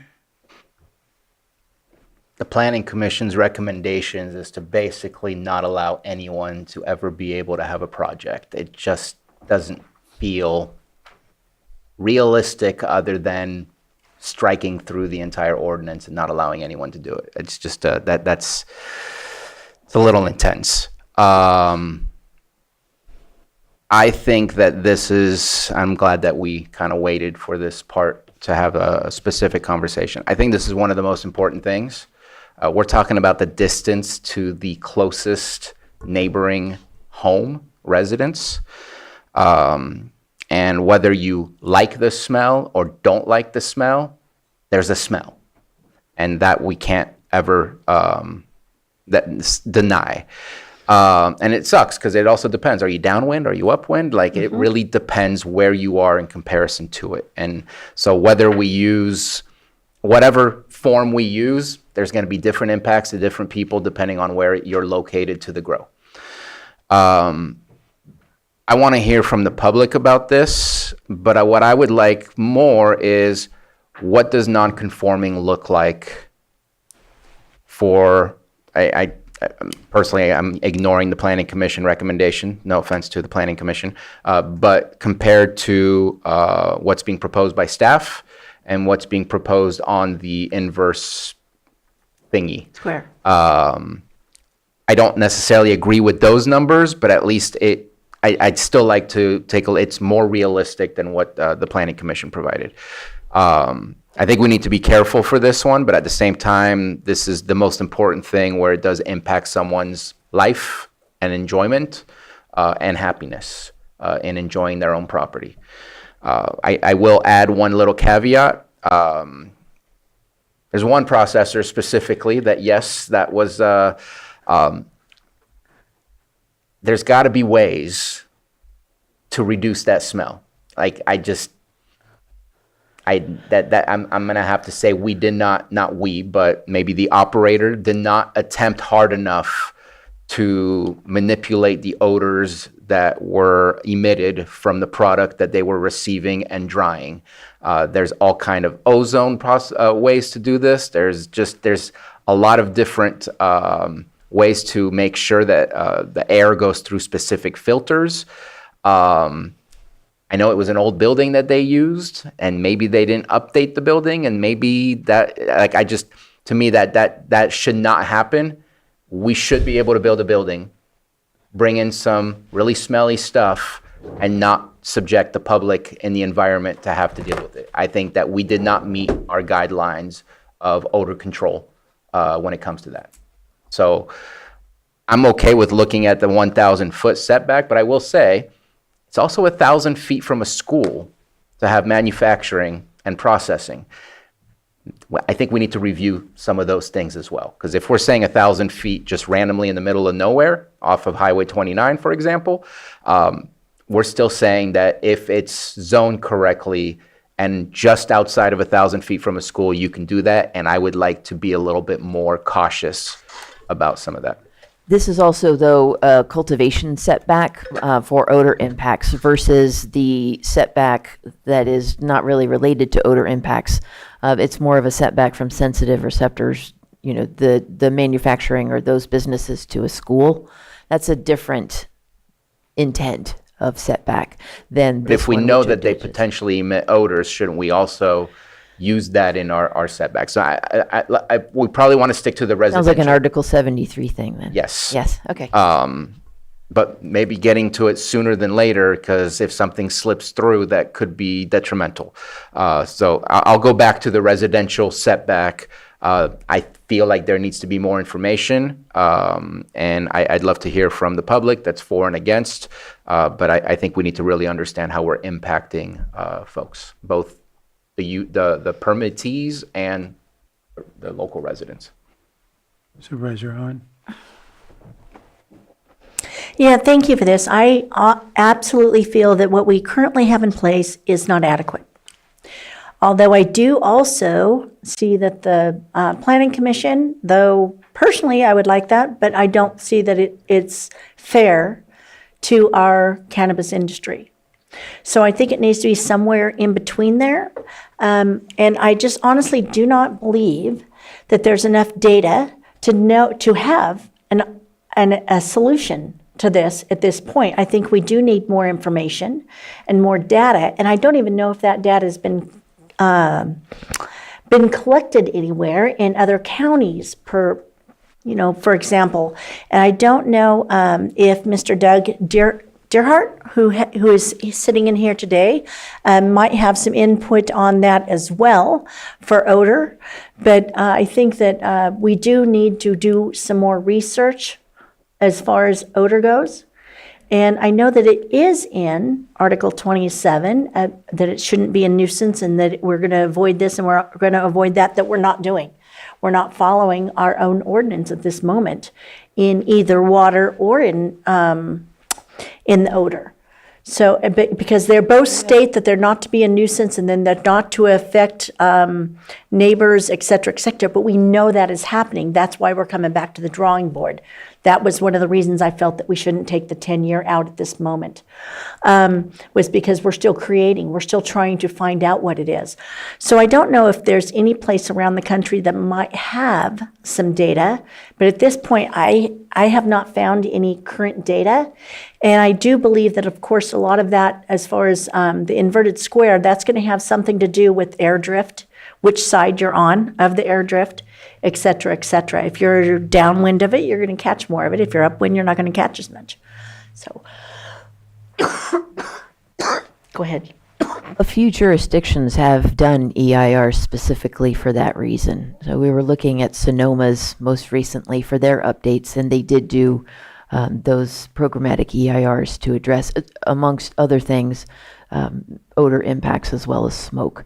But it's important to note that information gained from one EIR is not necessarily directly translatable to Lake County, though a lot of the information or studies that they did gather in order to do their research is relevant. Additionally, I'm sorry, if I could just add a little bit of clarification. Sometimes the word nuisance gets used out, both inside and outside its CEQA definition. And so that's also important to note, is the purpose of an EIR is to establish thresholds that are the level of significance that would then be used in reference to complaints to note if they were in compliance, rather than a nuisance, which could be anybody just complaining, saying, I don't like this for some reason. So we have very strict guidelines established in CEQA, in the environmental analysis world, that establishes those thresholds. But without the EIR, we don't have those thresholds. I believe it was it Mr. Hansen that just left? What was the gentleman's name that just left? Wilson. And I know that he has been suffering greatly with the odor. And the way I had read Article 27 was that if it was affecting public and affecting neighbors in a negative way to a certain extent, it sounds like we're well over that threshold in a number of cases. We have been working, we did actually a search on number of complaints, and so far we only have complaints on one legal cannabis cultivation site. We get a lot of them on the illegal ones, and another is Mr. Wilson, who we have been working with to establish that. But since we don't have a threshold to use as a baseline to say you are out of compliance, it becomes a lot more difficult. But we are still working with Mr. Wilson and that permittee. Okay, so the way that I had read it, it sounds like it's much more ambiguous than what I had interpreted. Precisely. Okay. We need the So we need EIR is to- how you establish the thresholds that take away that ambiguity. Okay, and when you said that there's only one legal grow that has filed complaints, is that No, pertaining? that has received complaints about. Received complaints, was that pertaining just to odor? Yes, Okay, We did a that doesn't search on odor include water, obviously, correct. yeah. Okay, thank you. I just didn't want you to have the impression that we're getting calls all the time on our permitted grows. We're not. Okay, thank you. All right, well, I definitely want to hear from the public too, but where I sit right now on this, the odor is a big issue, and I want to do the best we can with scientifically to try to figure out what the appropriate setbacks would be, because they may be different in different situations. And that Mr. Wilson's example is one that I'm concerned about. I believe that's 800 feet away, and it's definitely a problem for him in his situation. So while I think the planning commission numbers are kind of way out there, I'd like to find something that's based on the best evidence we can get on what they should be for the particular situations. That's kind of where I fall right now, but definitely want to hear from the public. Go ahead. Just a final comment. Again, zoning matters. And if you're zoned primarily because of agriculture, I don't think we need to have massive setbacks. It's agriculture, and we are an agricultural community. And sometimes I feel as we are going into agricultural zones and people are complaining, all we're going to end up doing is getting rid of our agricultural land because it doesn't appease to the folks who want to live there as a permanent residents who are not engaged in agriculture. And so I always want to beware of that. And I really think that certain zones should require harsher setbacks, and certain zones, it's meant for agriculture. If we want to remain agriculture for decades and centuries to come, we should not be doing things that are going to restrict future agriculture. Since the board did bring up Mr. Wilson's complaint specifically, he is located in agriculture, as is the source of the odor complaint.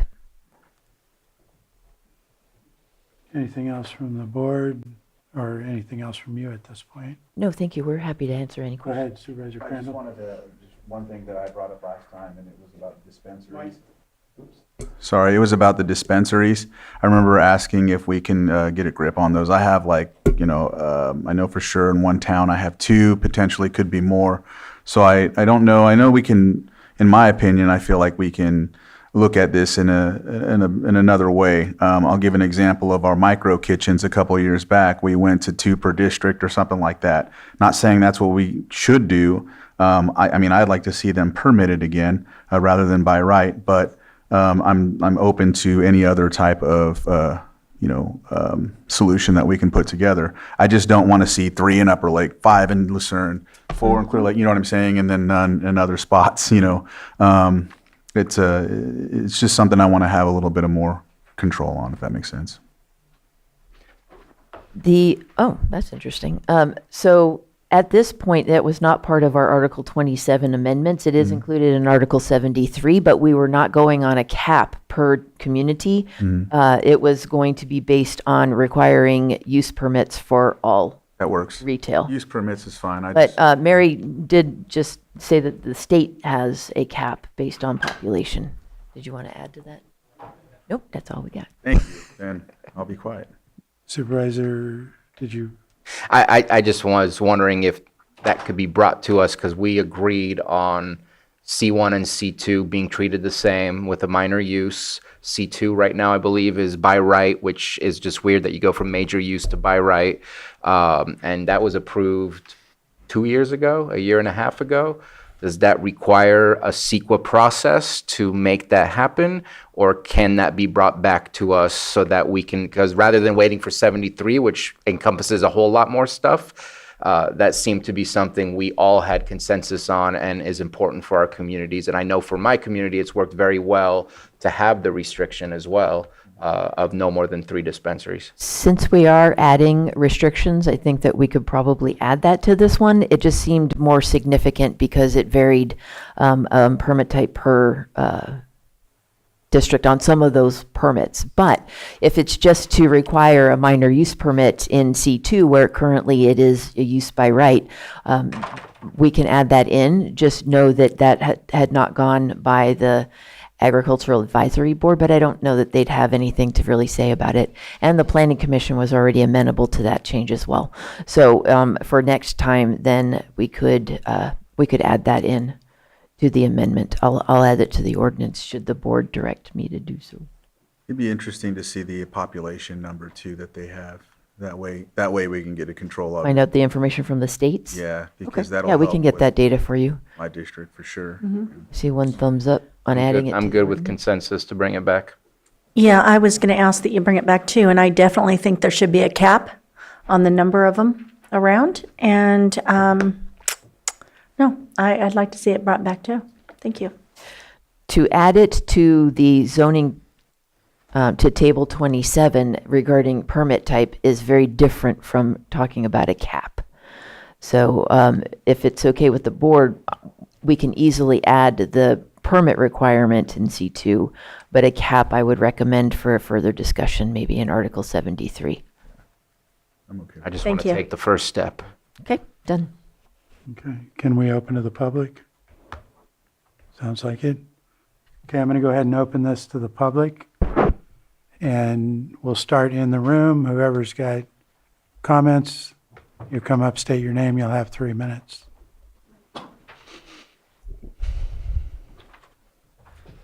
So Patrick Sullivan, Treasurer Tax Collector. Again, I want to thank CDD staff for working with my office on this. I really appreciate that we were able to get the amendments in there that we need. That is going to help our job considerably, getting this access to information. So thank you again to CDD and the board for considering these. There was a discussion point I wanted to comment on regarding the opt-out requests and the 2-year expiration or some variation of that. We definitely would support anything to that effect. That is an increased burden on our office. I know it was mentioned that there's the increased workload for CDD with the opt-outs and reductions. There is an increased burden of work in my office as well. So I think anything we can do to make sure that the permits that are out there are actively engaged and moving forward with what they said they were going to do, that's also going to make our life easier. We did have concern about the reductions. So certainly, I think the point that Supervisor Crandall and Supervisor Pyska made, we are in agreement with that. We would want to make sure that there's not a way that this reduction of square footage down to some minimal level is able to circumvent the rule about opt-outs, that somehow someone's able to knock it down to 1 square foot or 1 plant, and then suddenly they've bypassed that opt-out that would otherwise knock them out of their permit. But otherwise, yeah, we appreciate all the efforts that have been made, and again, thank you for the consideration. Thank you.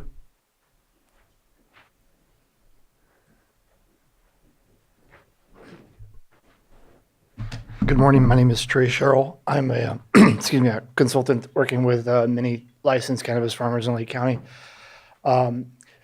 There's a lot of things that have been discussed here. One of the things I see in my work as a nexus or kind of a driver of a lot of the conflicts that you see or the commission sees is the water board deadline.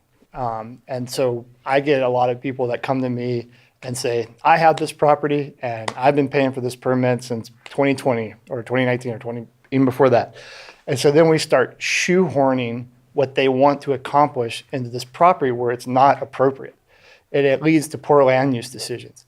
But we're stuck with that for right now. So I believe that a lot of these conflicts could be resolved, or if we had an opportunity to look for the right property, the right location to do what these businesses are trying to do as they're evolving, as this industry matures. So I strongly encourage and request that you consider lifting that deadline. I don't think it was originally implemented for to kind of stop the flood of the green rush. That's not happening anymore. Those days are long gone. Of the amendments proposed, increased setback for type 4 nurseries. It's my understanding that the desire for the increased setbacks is largely odor driven. Well, nurseries, they're not going to produce much odor. So I think that we should, at least keep the same setbacks, not increase setbacks for that. There was talk about canopy reductions, opt-outs. I would like it to be noted that even when you opt out, you still have to pay an over $1,000 annual monitoring fee. So the fees are incorporated, and staff time is somewhat incorporated, and I can't speak for if that's enough or not. But even if you're doing nothing whatsoever, you still have to pay over $1,000 just to keep your permit active. And also that fee is paid or should be paid prior to June 1st when the annual monitoring reports are due, and that's when your annual inspection fee is due as well. Canopy reductions, one of the most important things about the canopy reductions is so that we can adhere to drought management plans or respond to droughts. We haven't been in a drought for the last couple of years, but prior to that, we were in severe drought. And so having the ability to reduce or opt out based on water availability is going to be something that the community is going to want as a whole, but the farmers are going to want. They're farmers at the end of the day, and if they don't have the water, they can't farm. Finally, I thought there was one comment made about water use and making it publicly available. I believe it's just a suggestion maybe for county staff to add. My time's up, but the OpenGov, maybe when we're filling out the application for the annual monitoring report or the annual inspection fees, we could just add a table or something in there that we could populate it without providing site-specific information that at least I usually include. We'll have to wrap up. Yeah, thank you. Next in the room.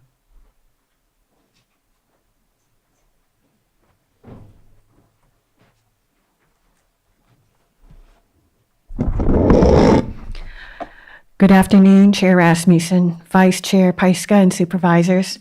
Margot Kambara. Attorneys for Tom Lisek and me submitted public comments on our behalf.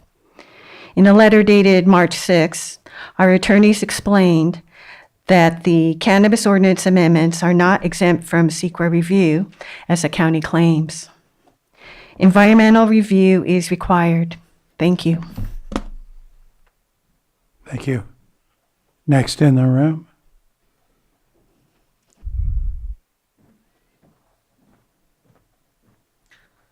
Good afternoon. Doug Garrett. I'm the Air Pollution Control Officer for the Lake County Air Quality Management District. And I was just, because odor came up, and we're not involved in regulating cannabis odor, but we do have a lot of experience with odor. So I was just going to offer that we can provide staff time, a little bit of staff time to kind of consult with community development on some of the odor issues that we deal with, because some of it will cross over with geothermal versus cannabis. Because you have inversions, you have different wind speeds affect odor carrying differently and things. So we do have some expertise in that. And then if that time becomes more extensive, then we'll come back to the board for approval for that expenditure later. But for a short-term consulting with community development on this issue, we're happy to provide some time. So Thank you. thank you. Next in the room.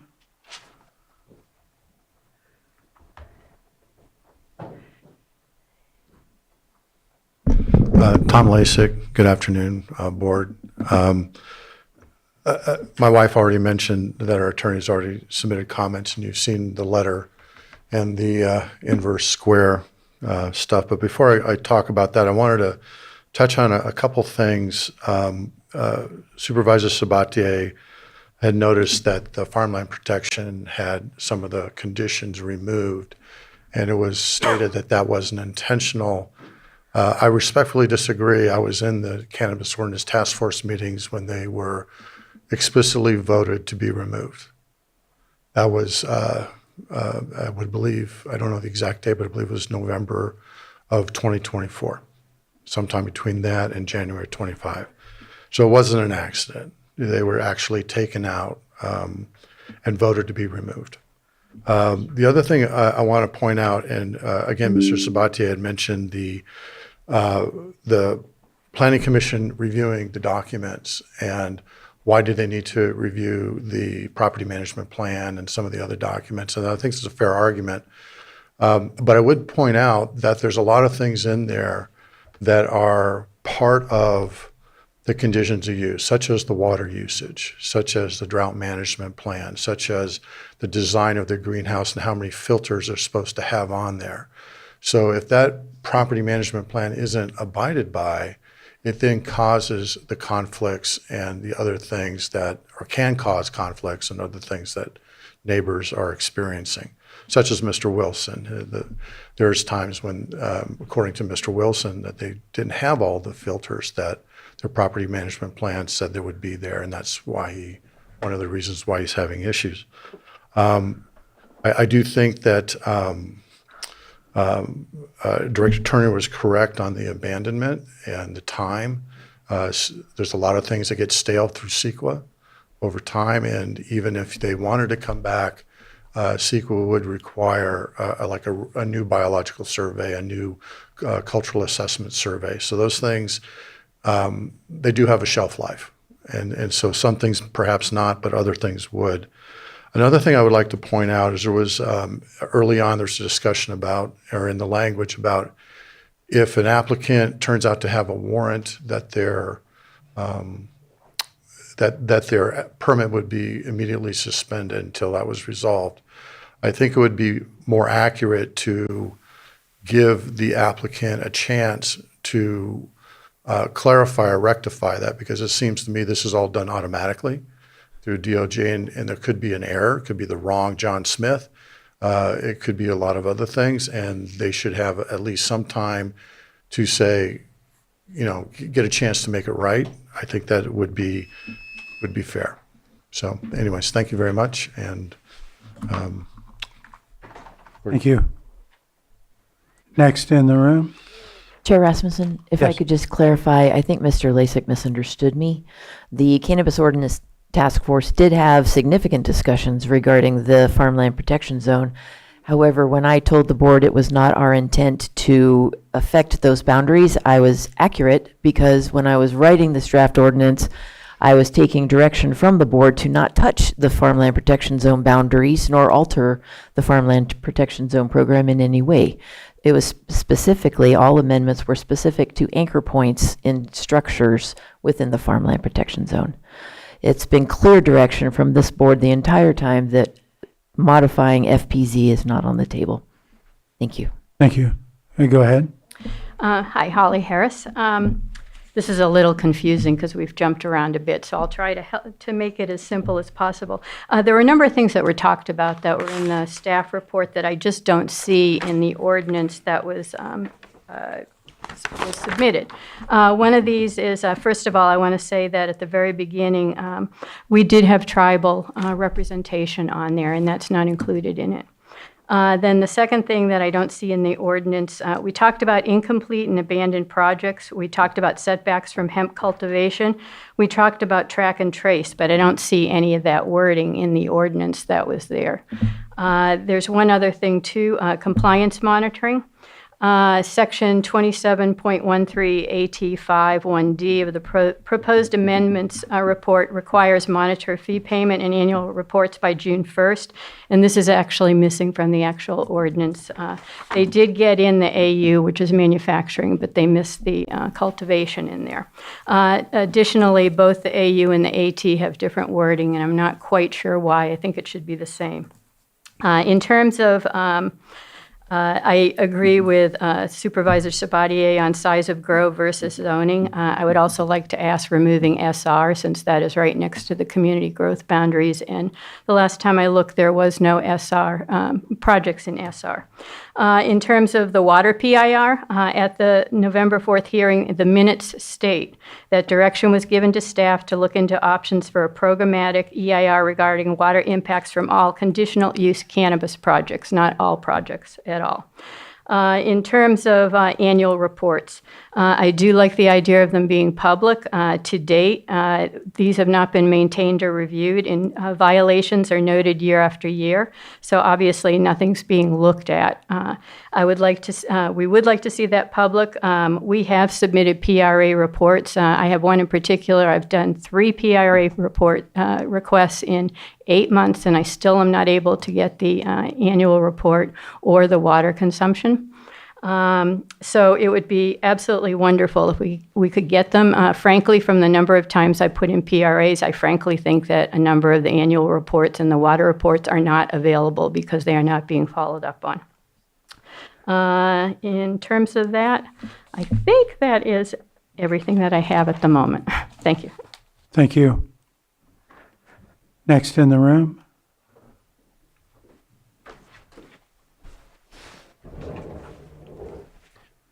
Hi, I'm Charles Morris. My concerns are basically abandonment, fire, and price.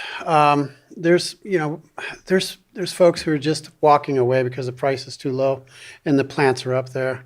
We've had problems, trying to figure this thing out, and I really don't have a dog in the fight when it comes to farming or not, but as a regular person, I need to keep my brush down, I need to keep everything going, and if the price is down and people walk away, who's going to clean that up and who's going to stop the county from burning down again? In my area, we almost lost everything.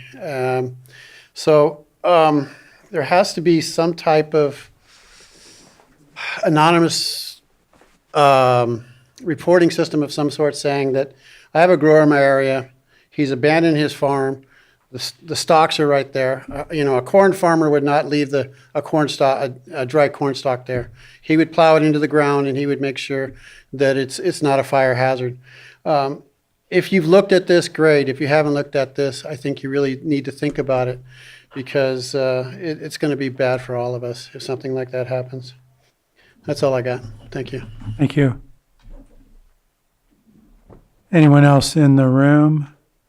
Come forward, please. Good afternoon, Board. My name is Malcolm Dunshee. I wanted to bring a little humor as far as the odor for our oro factories. Petaluma has 2 nicknames, the Sonoma Roma and Pupaluma. So they're a lot denser than we are. Okay, so I own Flower Lady Farms at 12345. I know it's the hippest address in the county, Siegler's Canyon Road. Regarding my major use permit application, this application has been in process for over a year, and I entered into it in good faith, abiding by the ordinance as it was set down. and have endured considerable expense to comply with the ordinance. I have letters from all my neighbors encouraging my project, which is going from a minor use permit to a major use permit, all of them. The closest neighbor is the 230 feet setback right now, and she endorses just leaving that. She doesn't mind. It'll be an outdoor grow, or it is. And I guess the other thing I want to say, and we're all aware of this, is financially, this county's in a rough shape. We're losing the grapes. That's going bust. We've lost most of the pears. We've lost most of the walnuts. Tourism is rough because of all the phytoplankton. So we have bass fishing. And can you think of any other economic engines for this county? I can't. So we need jobs. We need businesses. Best Images is gone. Naptech is gone.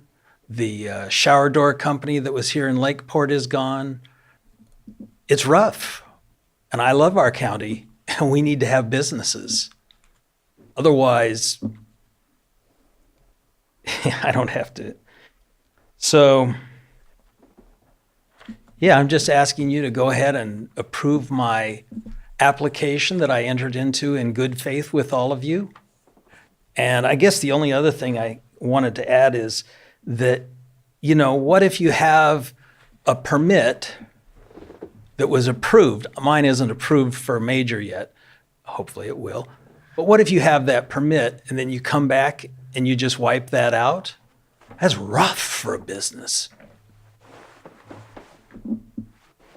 That's really rough to start a business and just have another ordinance come along and go, sorry. Thank you all. Thank you. Do we have anyone else in the room? Not seeing any, I'm going to move to online.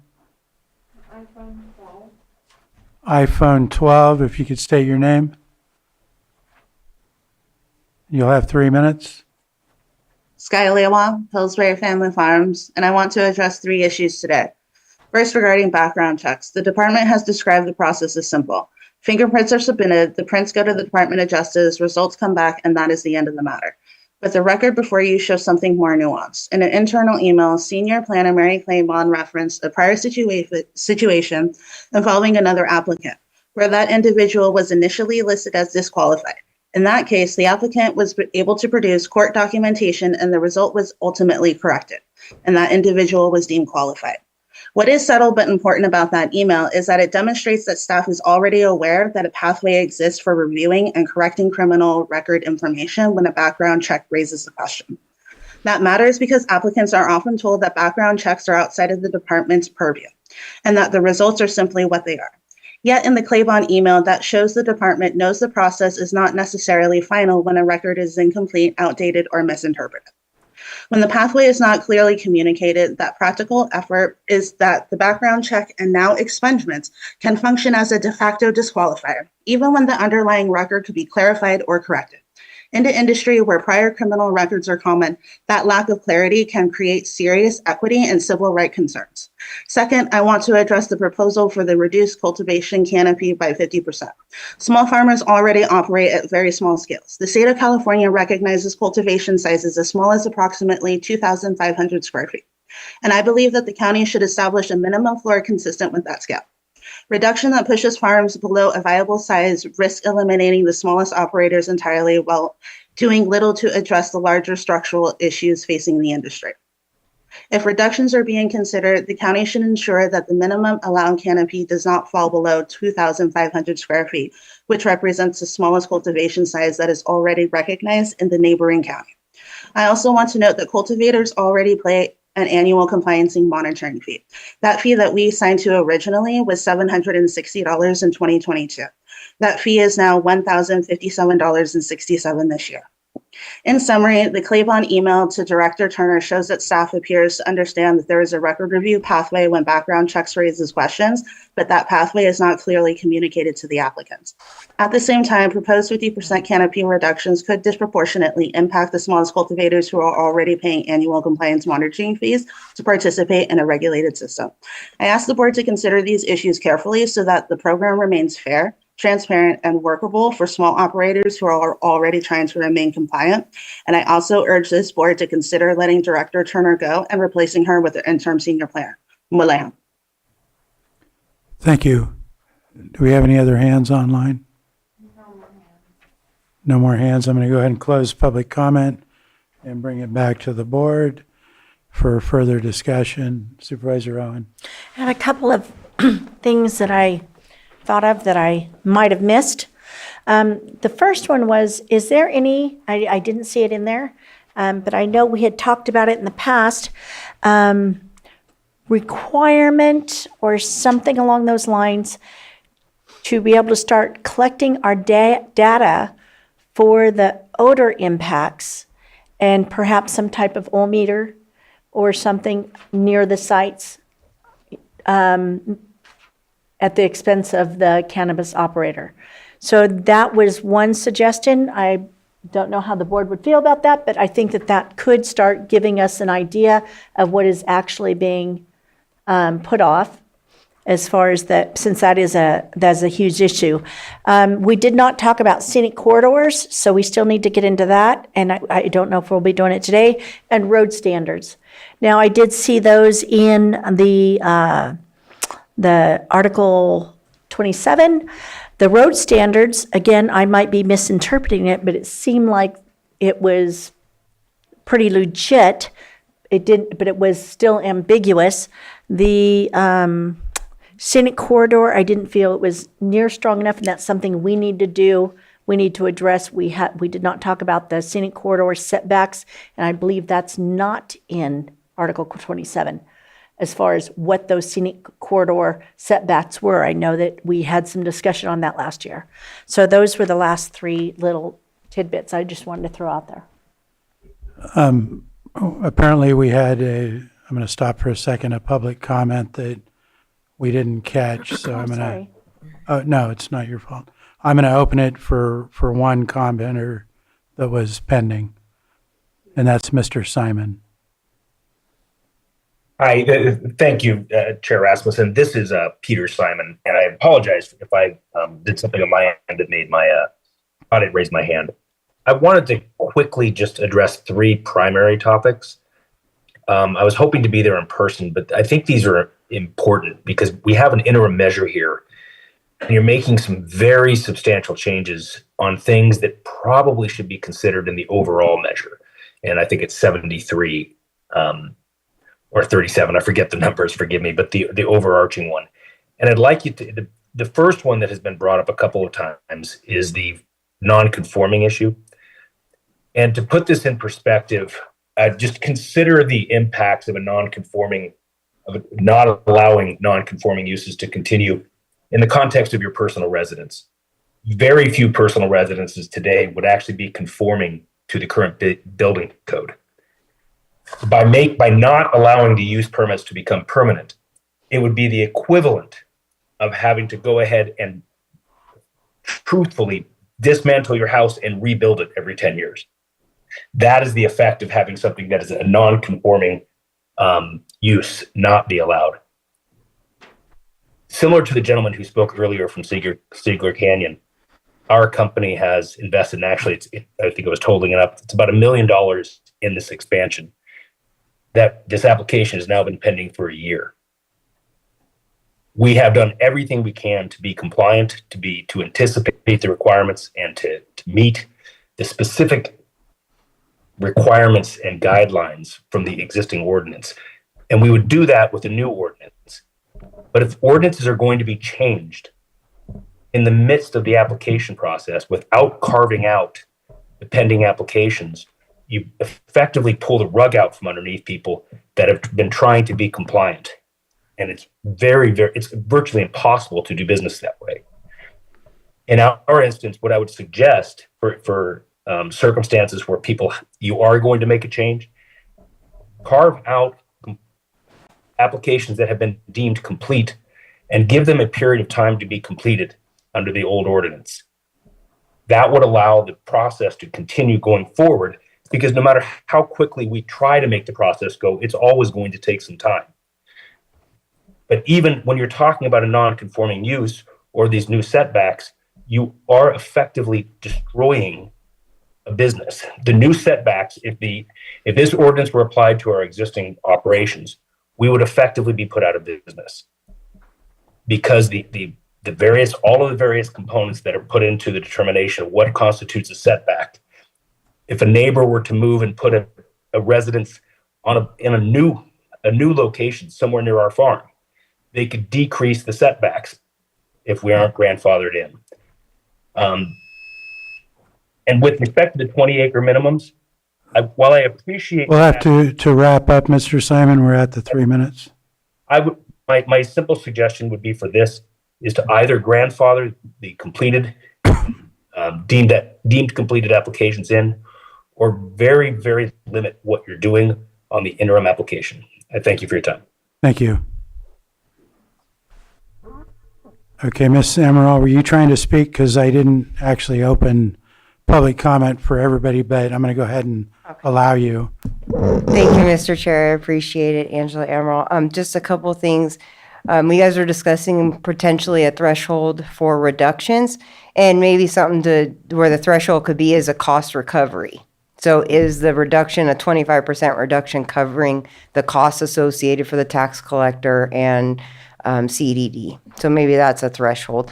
And then with regards to regulations changing frequently, that happens in a lot of industries. You could be building a commercial building right now, and in the middle of your project, you're 3 years in, and then now there's a sprinkler requirement that you didn't anticipate, and you have to change your whole project. So it's not just, that happens in a lot of different areas. I'm dealing with it with looking into building a home. Now to put on my other hat as the committee member for Double Eagle Ranch here, asking you guys again about the exclusion zone. The Double Eagle committee members met with Supervisor Crandall and Ms. Turner back in 2023. We had a good discussion about this. Director Turner was going to note on the APNs about this restriction. While it is partially helpful, we're still asking to have the GIS exclusion map modified to reflect something such as a more research required as an indicator to potential buyers and residents. I'd like to ask the board to consider giving direction to CDD to work with IT to modify the current exclusion zone overlay to show potential restrictions with parcels located within Double Eagle. Thank you for your time. Thank you. All right, so we're going to close that again and bring it to the board, and I'm not sure if you were finished, Supervisor Owen? No, I'll come out, go out. Okay, go ahead, Supervisor Sabatier. So I know at one point we did talk about surety bonds. Did we throw that away? Or was I that don't know. not really? 73. Article 73. Article 73. So Article 73, that's a CEQA thing to ask somebody for $5,000 to make sure that we can use their surety bond to clean up if there's anything left behind? I don't think so. Okay. Actually, we could probably add it into this one. Okay. If it's possible and if there's consensus, I think that could help because there is abandonment that is happening because the market has crashed. I did want, I'm going to skip that one till last actually. The warrants, I like that it's there. I asked for it to begin with. But maybe if it's more specific, like it's not a warrant for not showing up to court for a speeding ticket, it's a warrant related to environmental crimes or illegal cannabis cultivation, or is it possible to maybe work with county council to come with something that is not just so broad? I don't know, I guess looking also for if there's consensus for that. I could also address that a little bit. It's not legal for community development to request a warrant report. This was only going to happen if... That's not what I'm asking. I know that would be the sheriff that contacts you to let you know that somebody has a warrant. But again, if somebody has a warrant because they didn't show up to court for a speeding ticket or whatever the case might be, that's ridiculous. And I don't really know that the sheriff's department's going to have a running list of all the names that might cause them to contact us either. We really don't have much of a structure set up, so to make it more detailed could be problematic. In that I would like to suggest to work with county council to see if there's something that can be done, because again, it could be very broad, which is not what I'm intending for this to be. It's very specific about crimes related to cannabis and the cannabis industry, that if you're currently under a warrant for something of the kind, that we should not be moving forward with it. And I know the sheriff has reached out to you in the past. We just didn't have the tools within the ordinance to be able to take action to pause or not provide a permit for that those individuals. So I'm sure they're very well aware of who the frequent flyers of the illegal cannabis industry are, and seem to have already reached out, and I would suspect they would do so again, especially if they knew that this was available to them. The last one is I'm hoping that we can at least maybe speak a little bit to the CEQA thing, because I know we did receive a comment about CEQA, and that I personally disagree. I think that none of this creates any larger or more impactful. It's actually reducing a lot of the impact to communities by increasing the setbacks, not reducing the setbacks. And so I'm wondering if maybe county council wants to respond to that, or if... Well, it was the input concerning CEQA that had me lead with that in my introduction to this item. I do have additional detail that I'm happy to read to the board, but we're very comfortable that the common sense exemption applies to every single item on this bullet point list. Specifically because we've already done the deeper environmental review on Article 27 when it was first done. These are amendments to Article 27 that are lessening impacts, not potentially increasing impacts. It also additionally in no way creates any sense of entitlement. Every application will need to go through its own CEQA review. And so because it doesn't convey any sort of entitlement and it does not increase the impacts, staff remains comfortable in this recommendation for the CEQA exemption based on the common sense 15061B3 of the California Environmental Quality Act. Thank you. And I don't see my colleague with his pen up, so I hope he doesn't mind my saying so. I know that the last comment was about CCNRs and the differences in different communities. I don't mind having a statement that says, following the local CCNRs, or the applicant must abide to local CCNRs, rather than putting it on a map or doing things like that. Like, I fear that we're just going to have something that might change and we don't change, and then all of a sudden... The notation on the APN map page would be to just be able to forewarn any applicants at the pre-application stage that that particular subdivision discourages all commercial activity.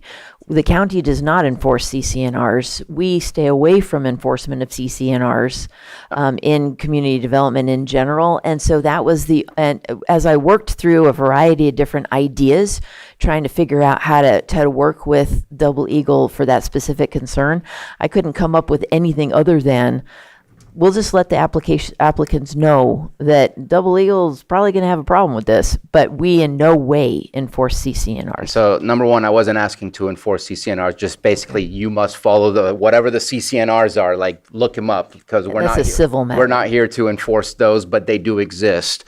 But I also don't think we should be telling people that Double Eagle doesn't do it, because what happens if they change and we tell people that they shouldn't do it?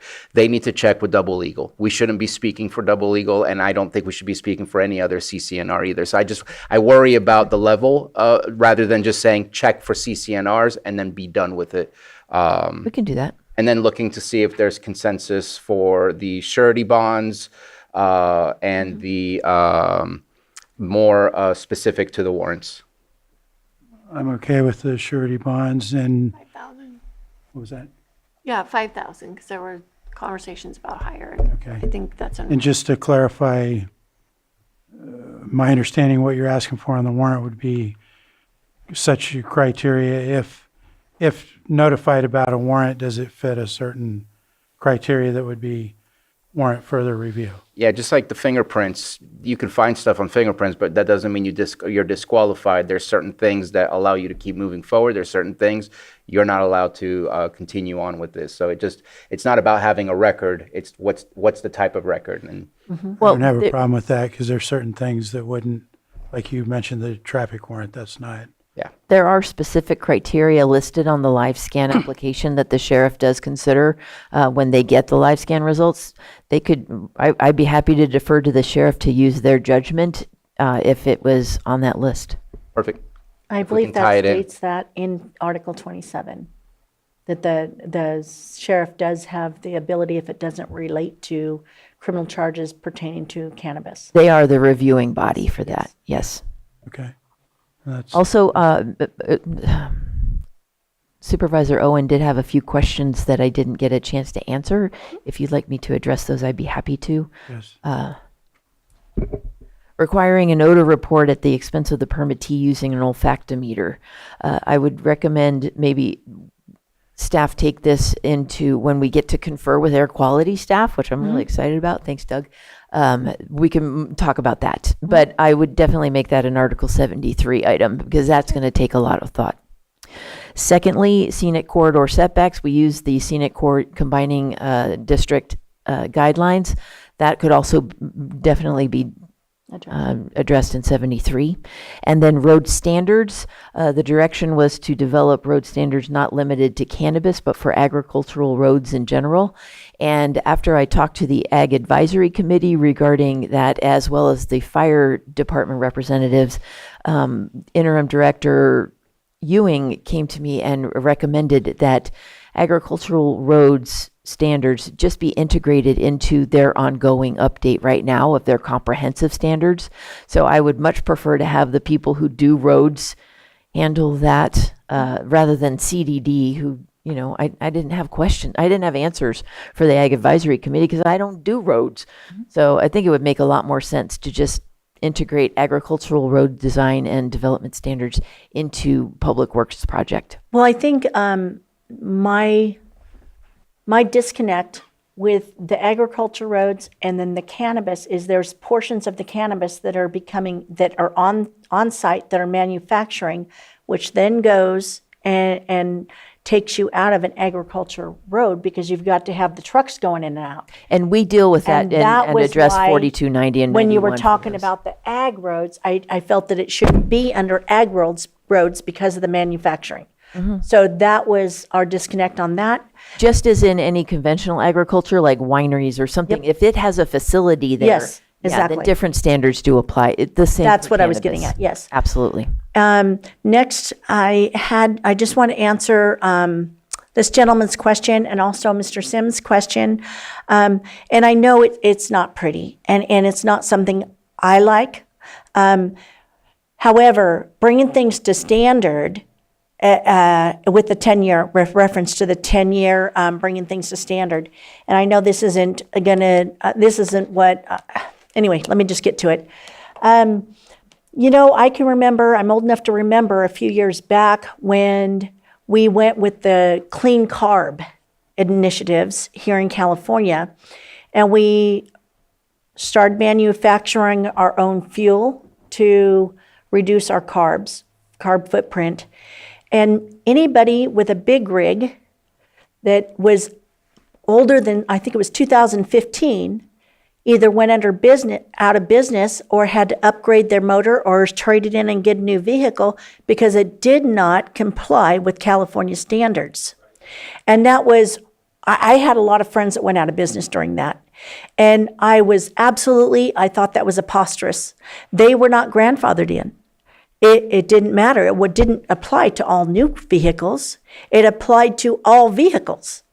So, you know, I just feel that because this is a new industry, and that wasn't a new industry, because this is a new industry, we're still trying to create a balance. And and I think I had mentioned earlier that within that, we could take a look at the things that we might not go back on, for instance, maybe the number of acres.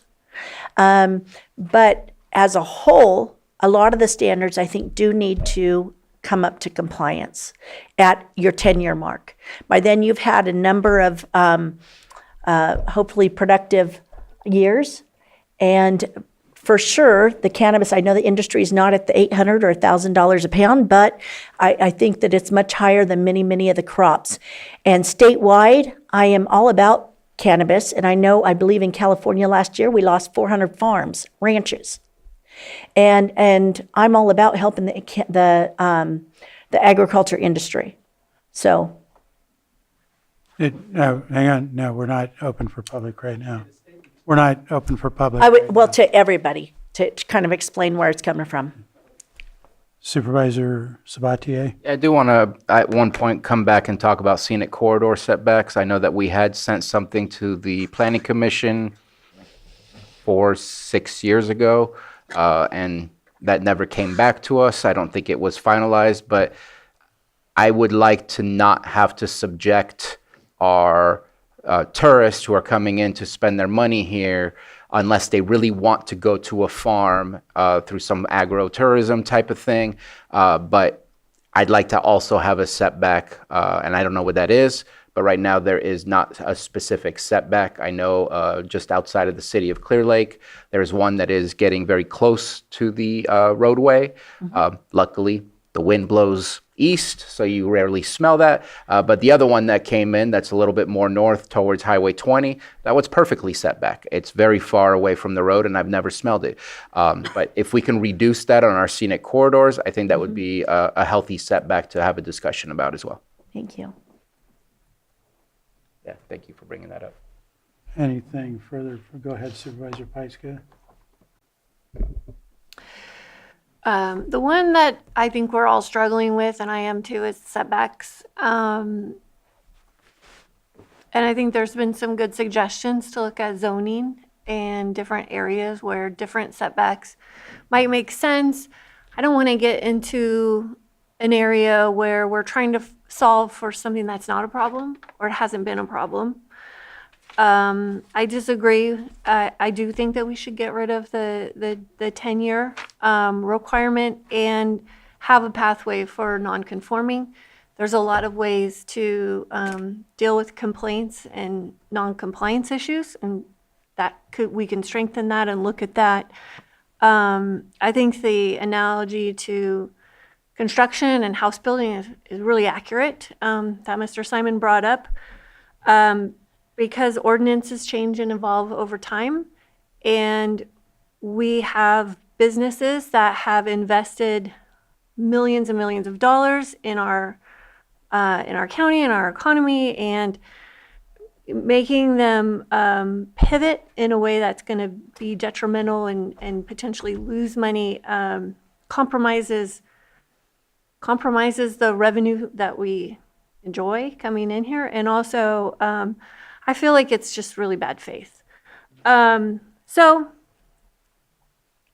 I know this doesn't make it easier because we're all struggling with the setbacks. I think that is the most important part of this conversation. But I think you have a little bit more to go on and to look at. And thank you, Doug, for showing up today and offering your help because odor is one of the bigger issues. So good luck. Thank you. I could use just a little additional info as far as the baseline for our discussions with air quality regarding setbacks.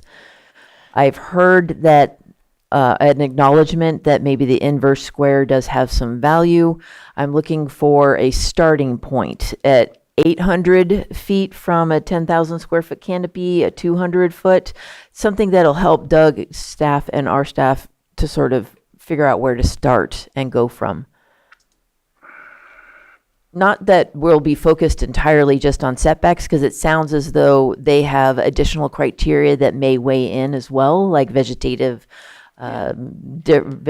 buffers, screenings, landscape, air patterns, all that stuff that we'll talk about in the next few weeks. But just so I understand where the board is standing right now, as far as a starting setback from the smaller up to 10,000 square feet. Knowing that also that would include the 2,500 square foot canopy that was mentioned earlier, which is the smallest possible for a state license. I think we're in alignment with the Ag Advisory Committee, or we're But somewhere. it's somewhere in the middle. And then something I thought of through this conversation is, and this is another reason to have legal nonconforming is, say we have a project, it's conforming, and someone buys the parcel next door and builds a house within that setback. Then we can't force that business owner to change because someone built a house. So these are the types of scenarios that, we need to have a legal non-conforming pathway for. True, but to use that building a house analogy, just going further, according to our building code, when you do a renovation or an increase that's significant enough, you do have to bring the building up to current code. Right. So there is that requirement even in, homes that have been built a long time ago. So knowing that our existing permittees, so long as they're operating according to their project, they're fine. They're legal nonconforming and they're covered, including if that house all of a sudden shows up. We're not going to make them change. But should they want to do a significant increase or an increase in their permit that requires a new permit, then we need to deal with existing codes. I don't have a pathway to allow for significant expansion of existing permits right now, disregarding the codes that will be in place at the time of the application of that significant expansion. I don't know that the calls today regarding a couple of the projects that are in process right now, given this new timeline that we've sort of figured out just during today's hearing, I don't know that that's going to be a problem for those specific applications, because I would like to have at least 3 weeks before I come back to you, since these are kind of significant alterations that will take also with the odor conversations with air quality, then that needs to be drafted into the ordinance right now while we're jumping into LAPAC, GPAC, and all that Lake County 2050 period in March and April. So this cannabis and Lake County 2050 are my personal top priorities right now, but I would need some time, so I'm asking no sooner than 3 weeks to come back. Given our agenda upload deadlines of 2 weeks ahead, that would give me 1 week to get this all done and written down and uploaded into Granicus. So 4 weeks would be even better, but I know the board, this is something that you'd like to see moving forward. Supervisor Crandall, you had. Oh, I was just going to mention the portion where it says the whereas, and it has the fire districts and everything, and then it just tribal representation. I know that there was. We had tribal representation on the task force. So okay, yeah, we did. So if we an just exclusion was an inadvertent admission, not a. Yeah. And I think there was oversight. trouble sometimes having a representative there at times. I remember that being a request for me to get in contact with them, so I get it. It is a priority of our department to work with the tribes. Right. Not No, after the effect, Yeah. not after the fact, but actually during And development. the department always has someone there with the TIPO representatives who are the ones that are usually involved with these type of things. So that's yeah. And all permits would require, all discretionary permits require notification to the tribes with possible consultations following. So we do remain in compliance with AB 52 and SB 18. Thank you. I'm okay with the 4 weeks. I don't know where the rest of the board is. You want 2 weeks? Yeah, because I know that'll be 3. But it's the board's 3 weeks. discretion. I'm not sure. Do you feel like you got?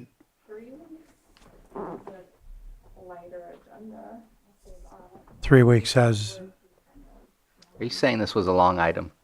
can we go in the middle with 3 weeks? Yeah, that's why I said 2.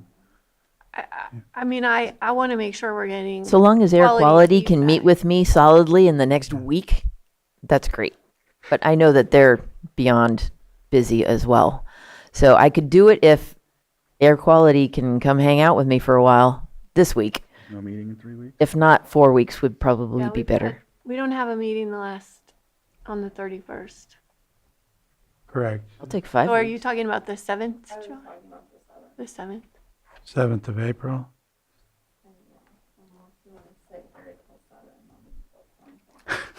No, thanks. Is the 7th? Supervisor Sabatier, did you have? I don't want to put a time on it. Do I want it back as soon as possible? Yes. Do I want it cooked fully? Yes. I need it to be baked when it comes back. Okay. And so, It's just I, if no it's- pun intended, but it just needs to be finalized. And I don't want to hurry you or push you to the point that maybe the public gets frustrated, we get frustrated, like was not what we asked for. I want to be clear in what we're asking for, and I want to give you the time you need to get us back what we're asking for. And so I think setting a time is rough, other than we don't really want to redo the public hearing thing. But I don't want to have to bring you and the public here just to say to be continued and waste everybody's time. So I want to be realistic. A public hearing notification is not difficult. It just has to have a 20-day period since it is amending a zoning ordinance. It also costs money. And we are extremely particular on our expenses that we approve in CDD. I had to say that. Okay, so were you clear on, you had a question about the setback numbers, I think we can figure it out, and I'll come back with something that will have significant air quality input. okay. All right, then, do we have further action? Go ahead, Supervisor. Just to make sure you have the time, I would suggest April 7th is what we were offering. I'm good with that. Sounds like we're good with that. Yeah, that's why I was asking. Yeah, because we have a motion To pending. make a motion to continue this public hearing to April 7th at like 11:30? 11:30? Oh, wait, that's right before one. Yeah. How about at 1? 1 o'clock. Okay. So I'll at second. 1 o'clock, 1 p.m. So I heard a motion and a second. All in favor? Aye. Aye. Opposed? That motion carries 5-0, and we're going to be in recess for a break